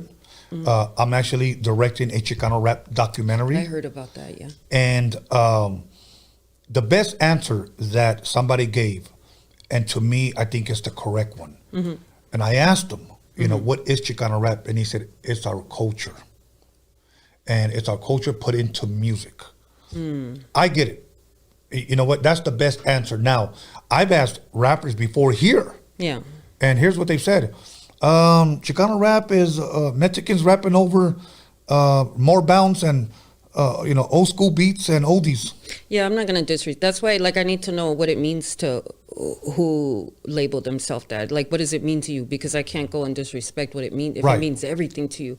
But I know that there's people out there that label just because I'm Mexican and I rap, or just because so and so's Mexican and he raps, that they label it as Chicano rap music, and there's a difference, you know. Would you consider yourself a Chicano rapper? No, I'm a Mexican that raps, and I think I don't want to disrespect anyone or make it seem like it's not that as important, but I'm a Mexican that raps. I'm very proud of being Mexican. Everything I do, hopefully, it's to show that we can do a lot, a lot more than they give us credit for. I think a lot of the times, though, the world will use Chicano rap as a way to put us down. And people that are non-Mexican, that's that Chicano rap stuff. And I think my objective was to show that help me out, Tony. What am I trying to say? I know what you're trying to say. Look, there's been people here, Chicanos, that have said, I just want to be labeled an artist. And because they said, I just want to be labeled an artist, they got a lot of shit for it. Oh, yeah. I mean, I care more about showing love and respect to people. I don't really care what comes at me. Like I'm right. Like, I could care less. But my intention is to be respectful. And I do have a lot of love and admiration for the people that I think started. Yeah. The pioneers of Chicano rap. And I'm not sure if anyone's matched up to them since. Okay. So, hey, you know what? Much love, much respect to whoever they may be. Yeah. And we keep it pushing. So it was just a question that I had to ask you, because I asked a lot of, a lot of people that question. Yeah, for sure. But the thing is that before we go to break, there've just been people that have actually been afraid to answer that, and I'm thinking, why should we be afraid to answer what we really feel? You shouldn't. So you shouldn't. I just want to make sure that I don't take away from what means something to somebody. Right. So I need to do more. Understanding. And, one thing, Eric Bobo from Cypress Hill, the percussionist who was here the other day, he said that he didn't think, and I'm paraphrasing what he said. Okay, you guys can go back and look at that episode. He just said maybe they shouldn't have labeled it that. He said, because we don't call black rap. That's how I feel, man. You're just someone that. You're a Mexican, you come from where you come from, and you rap how you rap, and you're expressing what you've gone through and what you've been through. You don't have to put yourself in a box. Right. But I'm interested to see the documentary and learn a lot, Yeah, it's going to be very, very educational. Yeah, and then you can open up you can teach the world what it's about. Yeah. Yeah. Well, we're going to go ahead and take a 10-minute break. We're going to come right back. Okay. And I want to ask you the Tekashi question. Okay. I'm excited. Okay, everybody. Make sure you, go warm up some food. Go get yourself a couple of modelos. And make sure you call somebody, text somebody, the rest. We'll be back in 10 minutes with Nina Beretta, the motherfucking building. We'll be back.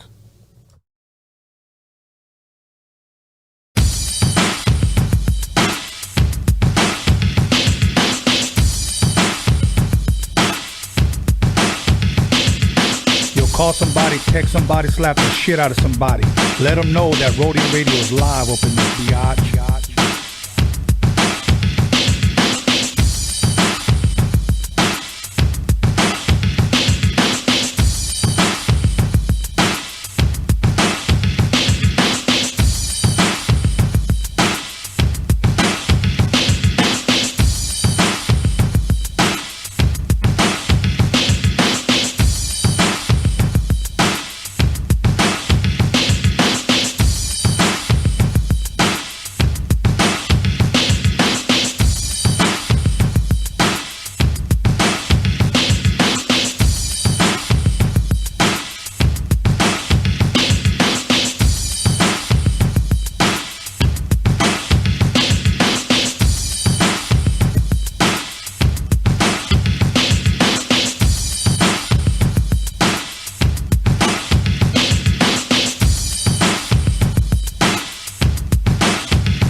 Yo, call somebody, text somebody, slap the shit out of somebody.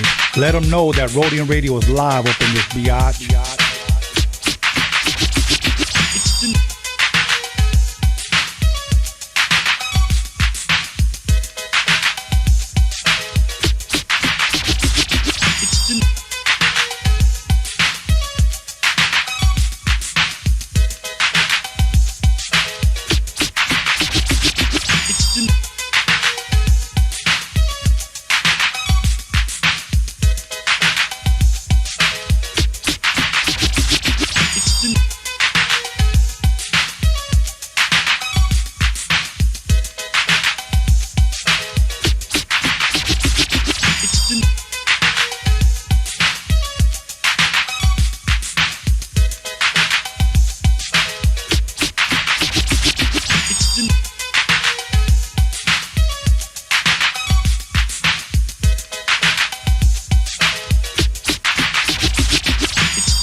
Yo, call somebody, text somebody, slap the shit out of somebody. Let them know that Roadium Radio is live up in this biatch.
You'll call somebody, text somebody, slap the shit out of somebody. Let them know that Roadium Radio is live up in this biatch.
Roadium with the funky drum, and you know my man Steve can get some. With a fool like Tony A when he plays stupid dope shit by WA. You wanna spray? Dumb motherfuckers, no doubt. And sucker DJ, get the fuck out. Tony A. What did you say your name? What did you say your name? Tony A. I have won 1 million battles. Lights, cameras, action, sound. Give me that mic, I'm about to go down. Thinking of a master plan.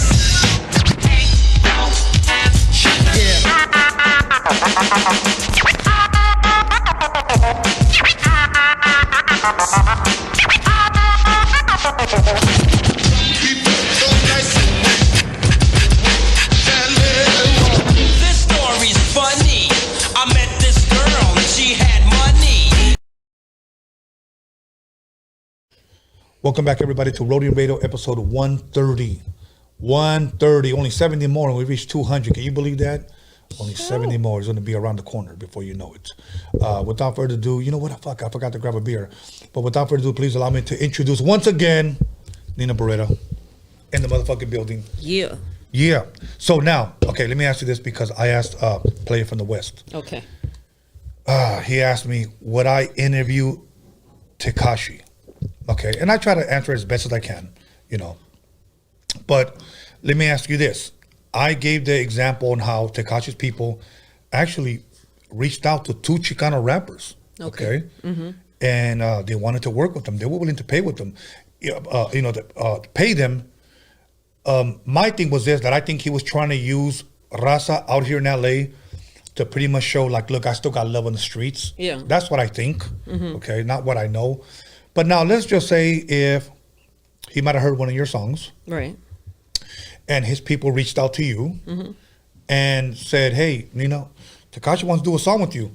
And he's offering you, thank you, $60K or $50K, whatever. Would you do it? Whatever he's got, like, I don't agree with what he did. Right. Okay. But that's his life, and that's his, whatever decisions he chose to make, that's on him. Why would I ride against that? Why would I not feed my family? Why would I say I don't want that money when my family could use that money because of what he did that has nothing to do with me? Right. I think people know who I am and the way I operate, and I'm not like that. I do have bills though. Yeah, we definitely got bills and so would I do it? Yeah, I would do it, and everyone else can kiss my ass. I don't care. I mean, if someone's gonna say no, then to me that means you care more about what people think, and those people aren't in my life, and they're not helping me eat. I mean, if they want to give me 60,000 to not do it, I'll take it too. Yeah, but no, I will never make a decision based on what someone else thinks, because I know my heart. That's a good answer. Now, of course, there's people watching that'll say, "Oh man, she'll work with a snitch." Yeah, I hope so. You said I hope so, but I say it. Yeah, but you know what? I like what you said. Even maybe if they can give me 60 for not working with them, I'll take that too. You know, but yeah, you know, it's just like Nicki Minaj making a record with him. That doesn't mean that she's about to go to the feds now. You know, yeah, that's a great point. Did anybody badmouth her? I mean, I think they tried, but does it matter? I mean, they made a lot of money off of that record. And then, so we make a record, you go home and I go home and, you know, have a nice life. And now I have $60,000. That doesn't mean we're hanging out now. And I don't know why he made those decisions. I know that when it was going down, I was disgusted. But that's not my battle. That's his battle, you know. And I've fought a lot of other people's battles, and it didn't get me anywhere. So I'm not about to, you know, go hard in the paint because he was a rat. I mean, whatever. I don't know. Well, he admitted that he was a rat, and he said he was sorry. Hey, well, there he goes. Hey, he picked up his cross. Now let's get this record going. You know, if you now, if you see me out there, you know, telling or doing some other shit, then let that be, you know, then I'll deal with that then. Right. But if I'm making a record because I want to feed my son, then kiss my ass. Now let me ask you this. He's been interviewed by a lot of, if I could say it this way, because I'm trying to make a point, a lot of black podcasters. Mm-hmm. Nobody has said nothing. Mm-hmm. But now, if I were to interview him, do you think I would get shit? Probably, because I mean, people are haters, you know. Yeah. I mean, I think that would be excellent. You know, I would love for that opportunity to come to you. Yeah. But people hate, man, and that's why you can't really base your, you know, your decisions off of what people think, because whether you do it or not, they're gonna have something to say about it. Yeah, yeah. And again, if they're not willing to feed you, then who cares? Yeah, who gives a shit? I mean, I've seen a lot, man. I've heard a lot, you know, and it just go for yourself, man. Yeah. That's okay. it. Okay, well, I'm glad you answered. I wanted to ask you that question. Now, around what year would you say that you started, finally recording, putting something out for your first, like maybe single? Mm-hmm. What was the first single, if I'm correct?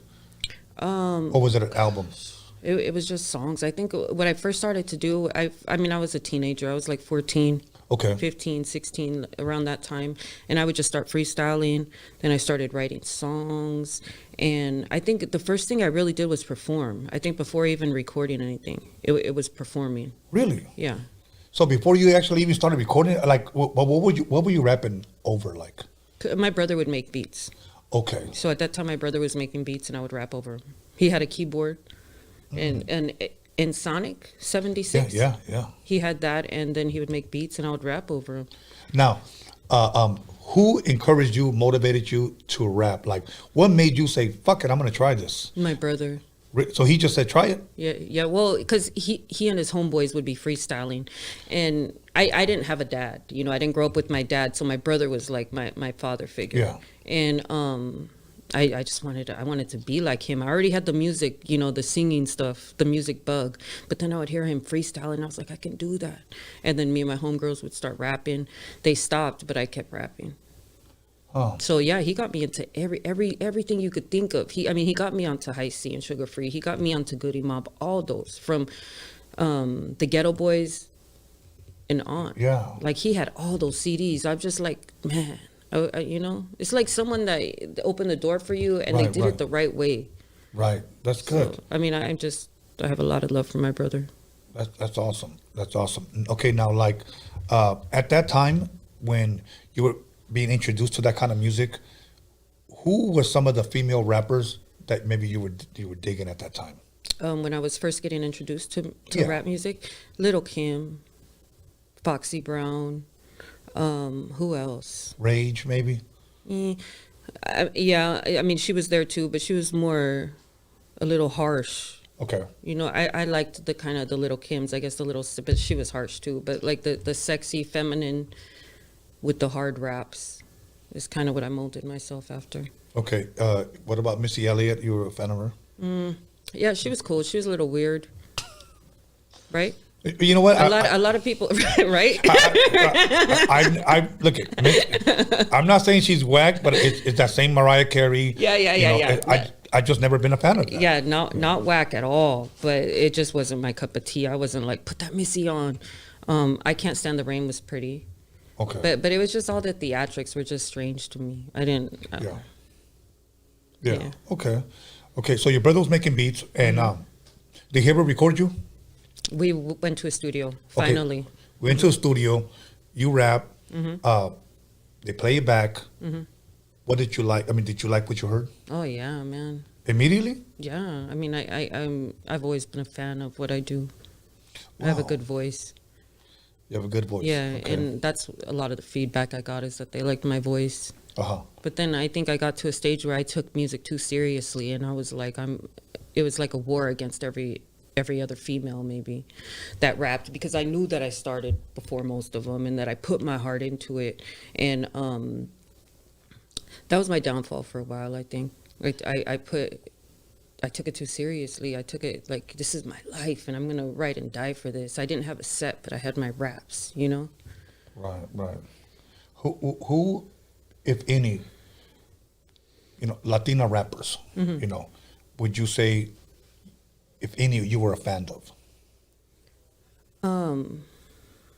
Was there any out there that you were like, okay, I like her stuff, and okay. The first female that I saw doing it big that I admired was Miss Crazy. Okay. And it was the business side that I liked. It was the business side, that I respected, because I just thought it was amazing how they went on tour and they had their bus and she had all her merch. Yeah. So as far as the business, I respected that. The first Mexican female rapper that I heard that I was like, wow, was Diamanique. Okay. I remember hearing her on the radio, and we actually did a song a few years ago, but yeah, I liked her. Okay.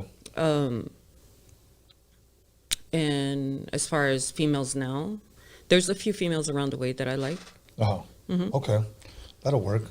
There was a couple of them that I scouted out because me personally, if I were to ever to produce again, it would be for females, because I think they're more coachable, they're more moldable.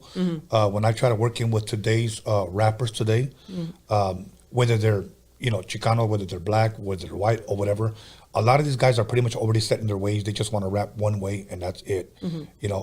But coming from where, like, I think, how can I sell this? Can I hear this in a club? Can I hear it in a strip club? Can I hear somebody bumping it? Can I hear it on the radio? That's the way you got to think, when most people just think, I'm doing this for my neighborhood. Yeah. You got to think bigger than that. So most females, I believe, are moldable, where you can kind of coach them and manage them in a sense to, like, we gotta find out who our crowd is and feed them, because that's what's going to feed you. So I've asked certain rappers here, do you know who your audience is? And some of them actually said, I never thought about it. Like, if you don't know who your audience is, who are you catering to? Or are you just throwing shit out there? Yeah. And I think a lot of people are just throwing shit out there. Now you mentioned freestyle. Yeah. You said, so you would actually freestyle? Yeah. Off the top of your head? Yeah, that's how I started. I mean, during that time, that was a big deal. Like, and then being able to write your own raps is a big deal. I mean, it was just like real hip hop, MC cypher stuff. Right.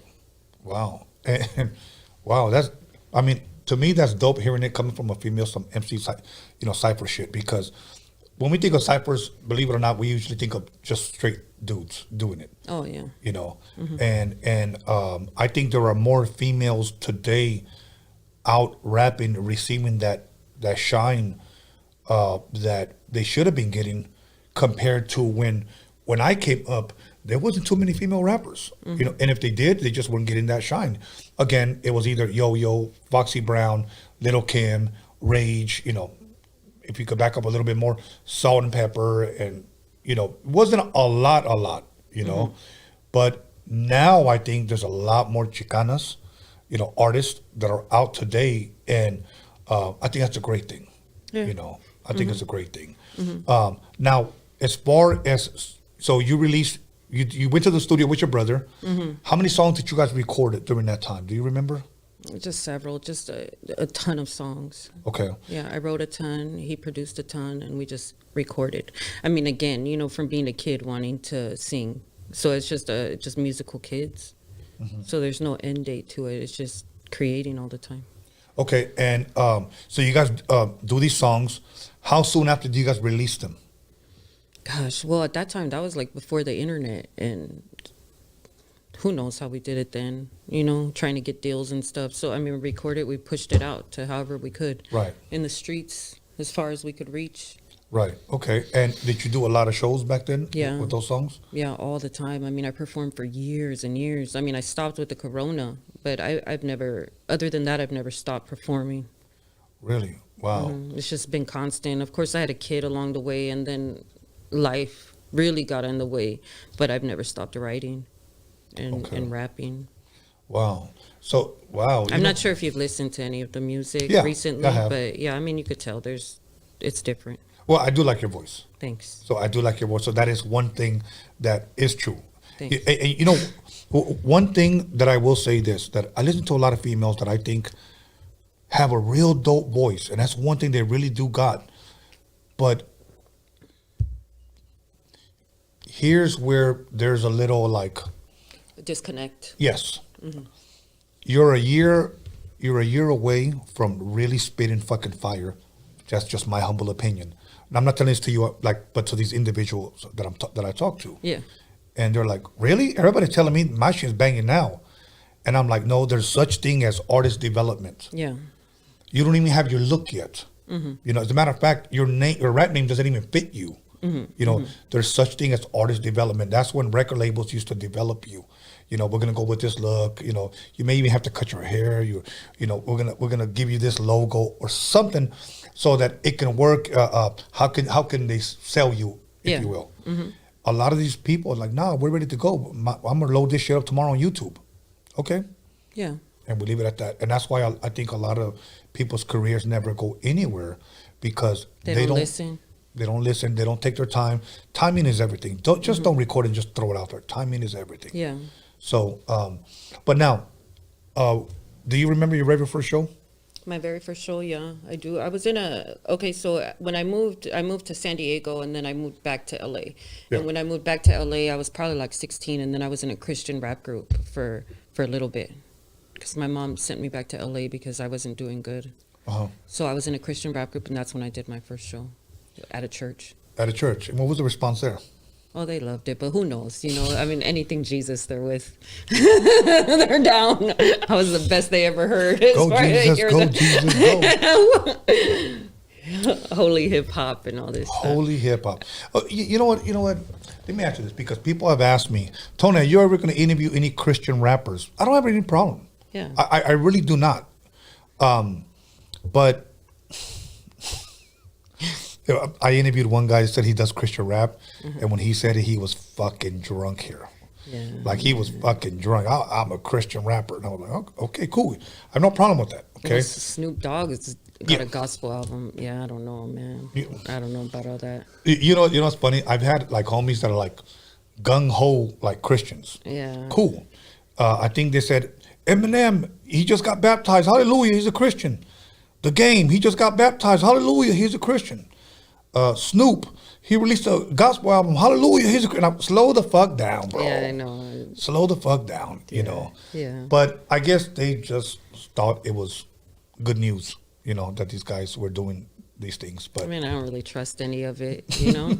It takes a lot more than just saying you're something. Right. Very, very true. But you know what? For those of you that have been asking, yes, I will interview Christian rappers. That's awesome. Yeah. I had a guy here that claimed he was a Satanist. So if I can interview him, I could definitely interview a Christian rapper. So yeah. So now, would you ever do Christian rap again? I think I do in some ways. I mean, it depends on what you define, you know, Christian. I mean, I was labeled as a Christian rapper because I was in a church rap group. But I think I do. I think the message has stayed the same. My faith has stayed the same. I mean, there's a little more curse words and certain things, but yeah, I have a strong faith in God, and I appreciate how I've been safe all these years. So yeah. That's awesome. That's awesome. For sure. So okay, you guys release your guys' stuff when the internet comes out, obviously. And what is the response? Because I know you said you have a lot of stuff on Spotify and got about 30 songs. Yeah, a ton of stuff. Yeah. Yeah, and what is the response that you were getting for some of those songs? I got a lot of good responses, but I got a lot of hate, and I don't know if the hate had anything to do with my talent or if it just had to do with me being a female. Because again, during a lot of my life, I've always been the only female, so a lot of the hate has come from men to me. I was told to stop a bunch of times. I mean, shoot, I can't tell you. I mean, if I told you that everyone loved me, I mean, I don't think it's true. Right. But well, maybe they love to hate you. I think so. It's fun, but not anymore because I don't care. Right. But it fueled me because at the end of the day, I know who I am. I know what I sound like. I know it's I mean, I think it's dope. I know when it doesn't sound good, so I'm not like delusional. Right. But it didn't stop me. I still get hate from today. I mean, I get comments all day or advice all day, from people that, whatever. I'm just going to keep trying. But I'm not, like I said, I'm not delusional, and I'm not, I know when something could be better. Right. I know when something could sound better or when I need to wait. Right. So, it's all good. Do you ever, and I asked you this during the break, do you get a lot of hate from dudes? Yeah, I do. Recently, maybe because I'm not paying attention to it anymore, I don't feel it lately, but I have, yeah. I mean, I've gotten campaigns to take me down, all kinds of stuff. Yeah, fake pages, like rumors. Dudes would say maybe they dated me when I've never seen them, and I've had to come. I used to really let that stuff affect me to where I would spend weeks trying to combat that. Some dude got on Snow the Product. I should have mentioned her because we were in San Diego at the same time. Okay. But a long time ago, she did an interview, and some dude went on there pretending he was me talking crap during her interview, like on the live. Oh, wow. So like stuff like that is dangerous, and that's things I've had to deal with, Yeah. To the point where like it did affect me a lot. It hurt me a lot. Maybe literally it hurt me and my career. But it was a blessing because it forced me again to go inside myself and say, like there's rumors and then there's the truth, and how I operate, and how when someone meets me, right. you'll be able to tell what it is. Yeah. Believe me, there's a lot of fake pages out there like that. I saw one, Tony A the Blizzard, Tony A the Wizard, Tony Gay, like a bunch of bullshit. And I'll be honest, I think some of that shit is fucking hilarious. But at the same time, like, how important are you though? That they would go out their way to do this. They're not doing it for Joe Blow. Well, you know what it is? Obviously, like I'm blessed, and obviously I'm winning because nobody's gonna hate on a loser. No, exactly. So, but yeah, I think when there's been pages where my picture, Tony A the Gay Wizard, requests me, and I'm like, okay.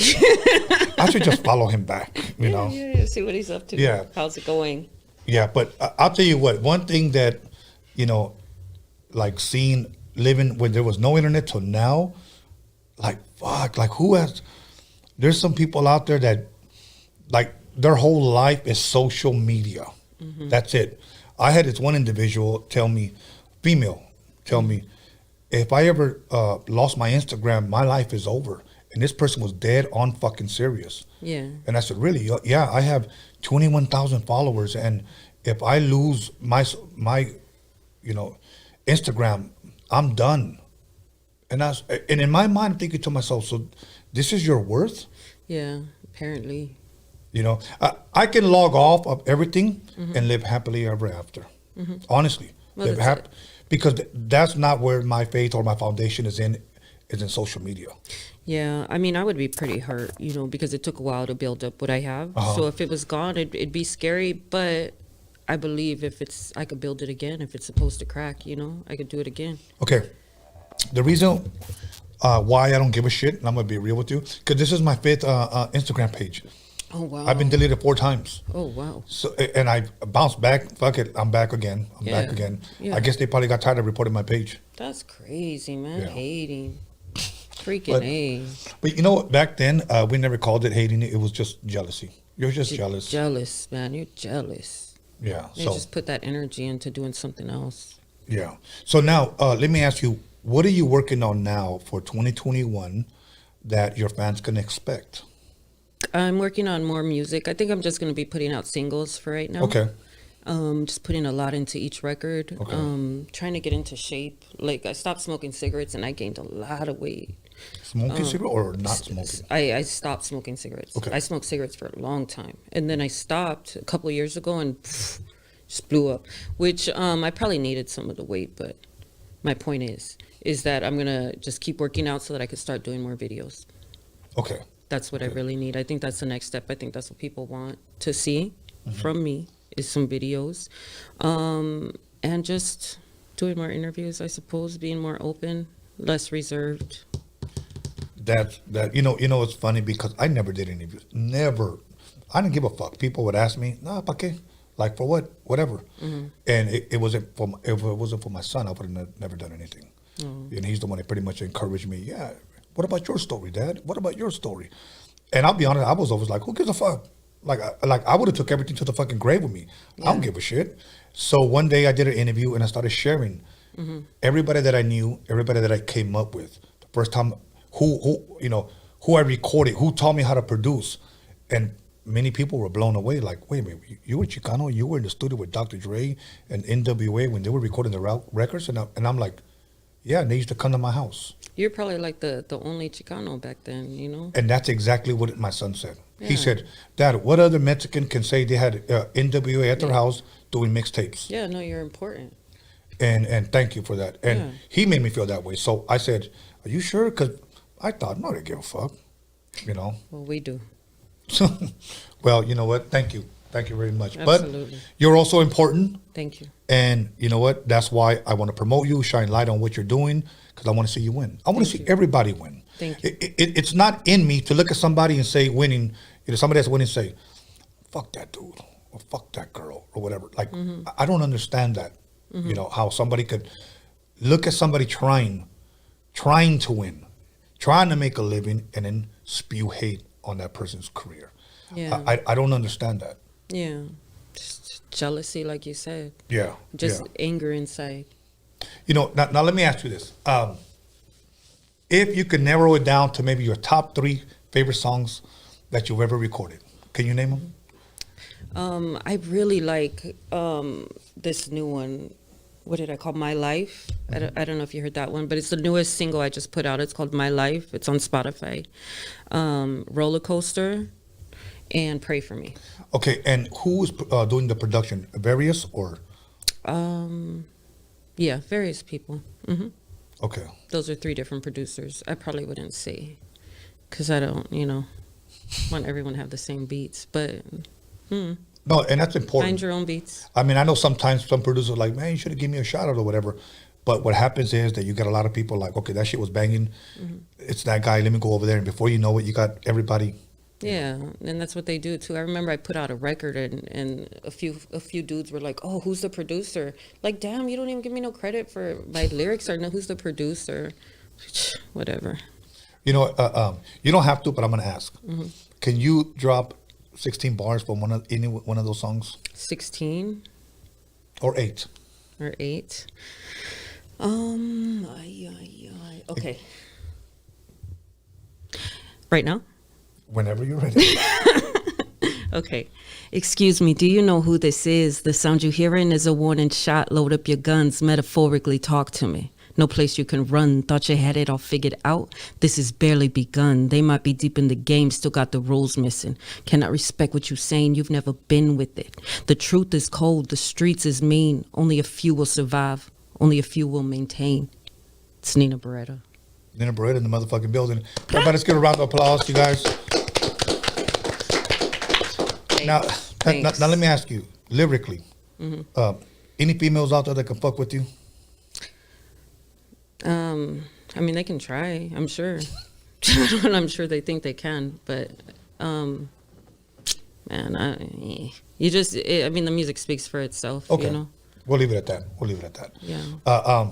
Now, anything I didn't ask you, anything you want to promote, anything you want to push? We're coming close to the end of our interview. I do want to say that fake followers really gets on my nerves, and I think you should stop doing that. It doesn't make any sense to go from like 500 to 30,000 overnight. And if someone books you for a show, I don't know how that's going to translate. What it does is it lessens the importance of someone else that is working hard and has earned everything. So say you get someone like myself who earned, or like yourself who earned 10,000 followers, right? Off working and putting in work, and then someone else comes along with 30,000 followers that they bought. The optics lessens how the work that someone that has 10,000 did. Right. And it's not right, and it's not fair. I guess it's one thing to go out there and buy all your followers and your views and stuff, but to actually run with it and act like you earned it is just like, it's like a mental illness, I think, and that should probably stop. Yeah, you know what? There's a lot of people that have bought followers. I'll give you an example. I know this one guy that used to follow me. He had 5,000 followers. He had 5,000. From one day to the next, I log on to his page, 30,000.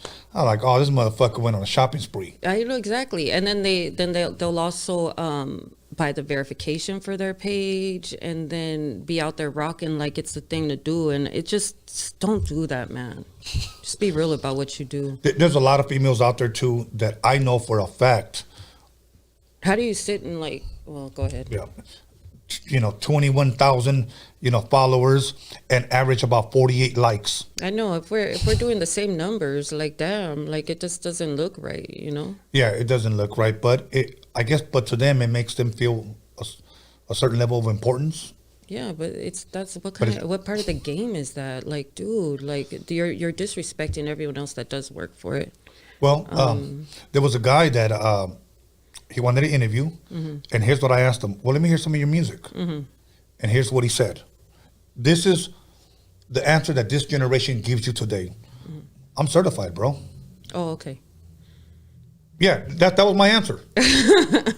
And that was it. I didn't even bother asking him for his music anymore. Yeah. And he was like, yeah, I'm certified on Instagram. I was like, all right, cool. Yeah. He didn't want to show me his music, but he thought, I guess he deserved it because he's certified. So. Oh, okay. Oh, like with the blue check? Yeah. Yeah. Well, they sell those. So. You're throwing a lot of people under the bus right now, it's right? It's like $30. I mean, I know everyone who does it because, I'm on Instagram. I might make a fake page. Well, here's what we're going to do so you can get the real followers. The Fronting Awards. Yeah. Your Instagram has been up so that people can see it. Okay. And when the video goes up, we put it in the description so that people can follow you as well. Now, are you open to do features in case somebody wants to do, like, hey, I want to do a verse with you? Yeah, I'd love to. Okay. Now, but let me tell you this, and I know you already know this, but let me just remind you. Okay. Don't do shit for free. Don't do nothing for free. Know your worth. People have asked me, hey, man, how much does so and so charge? And I just say 500 a verse or 500 for the chorus or whatever. And this person will tell me, hey, man, I don't even charge that much. Don't fucking worry about it. We'll see. We'll make it work. Yeah. Oh man, I don't have 500. The least you do for is 400. Okay, I want it. And I said, how much would you ask for? 150? And I'm like, no, you got to know your worth. Yeah. So, because let me tell you something. If they thought you were sorry, they wouldn't be asking. Yeah, and if I see you out there spending money, I'm definitely going to ask for mine. Yeah, exactly. So, okay, well, listen, we've come to the end. I had a great time. Me too. Any shout-outs? Who do I want to shout out? I want to shout out you. Okay, thank you. And just let you know that I appreciate the opportunity.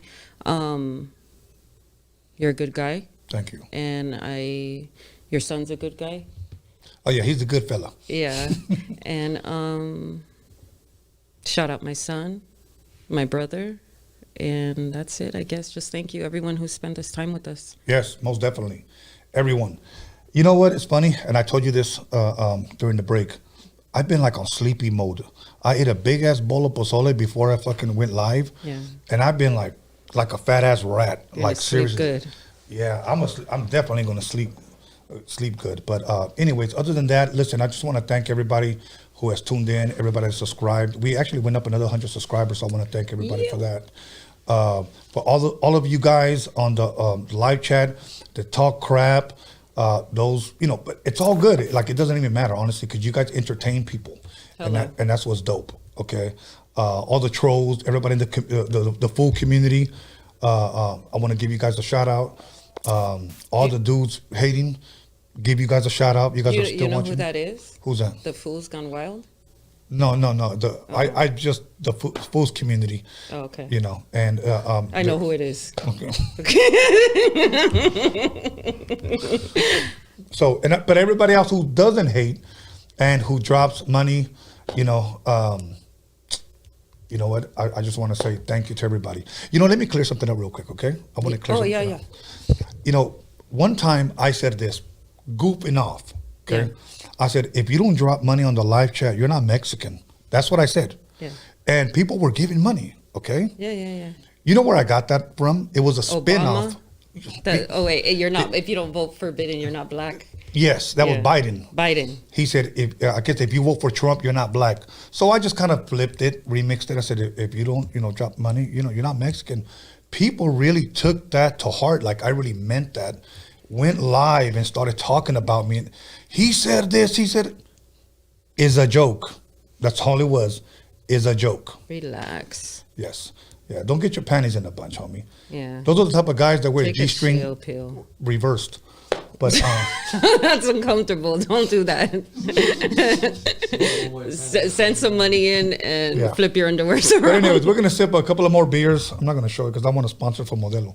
But other than that, I want to tell everybody thank you. We're gonna have another special guest on Sunday. Anthony, my boy, running shit. I want to give a shout out to Alex Cervantes Enterprise, to my son B Scanless, and once again, Nina Beretta in the motherfucking building. I want to see you win. Thank you. Stay blessed. God bless. We'll see you guys Sunday. Freaky Tales. Freaky Tales.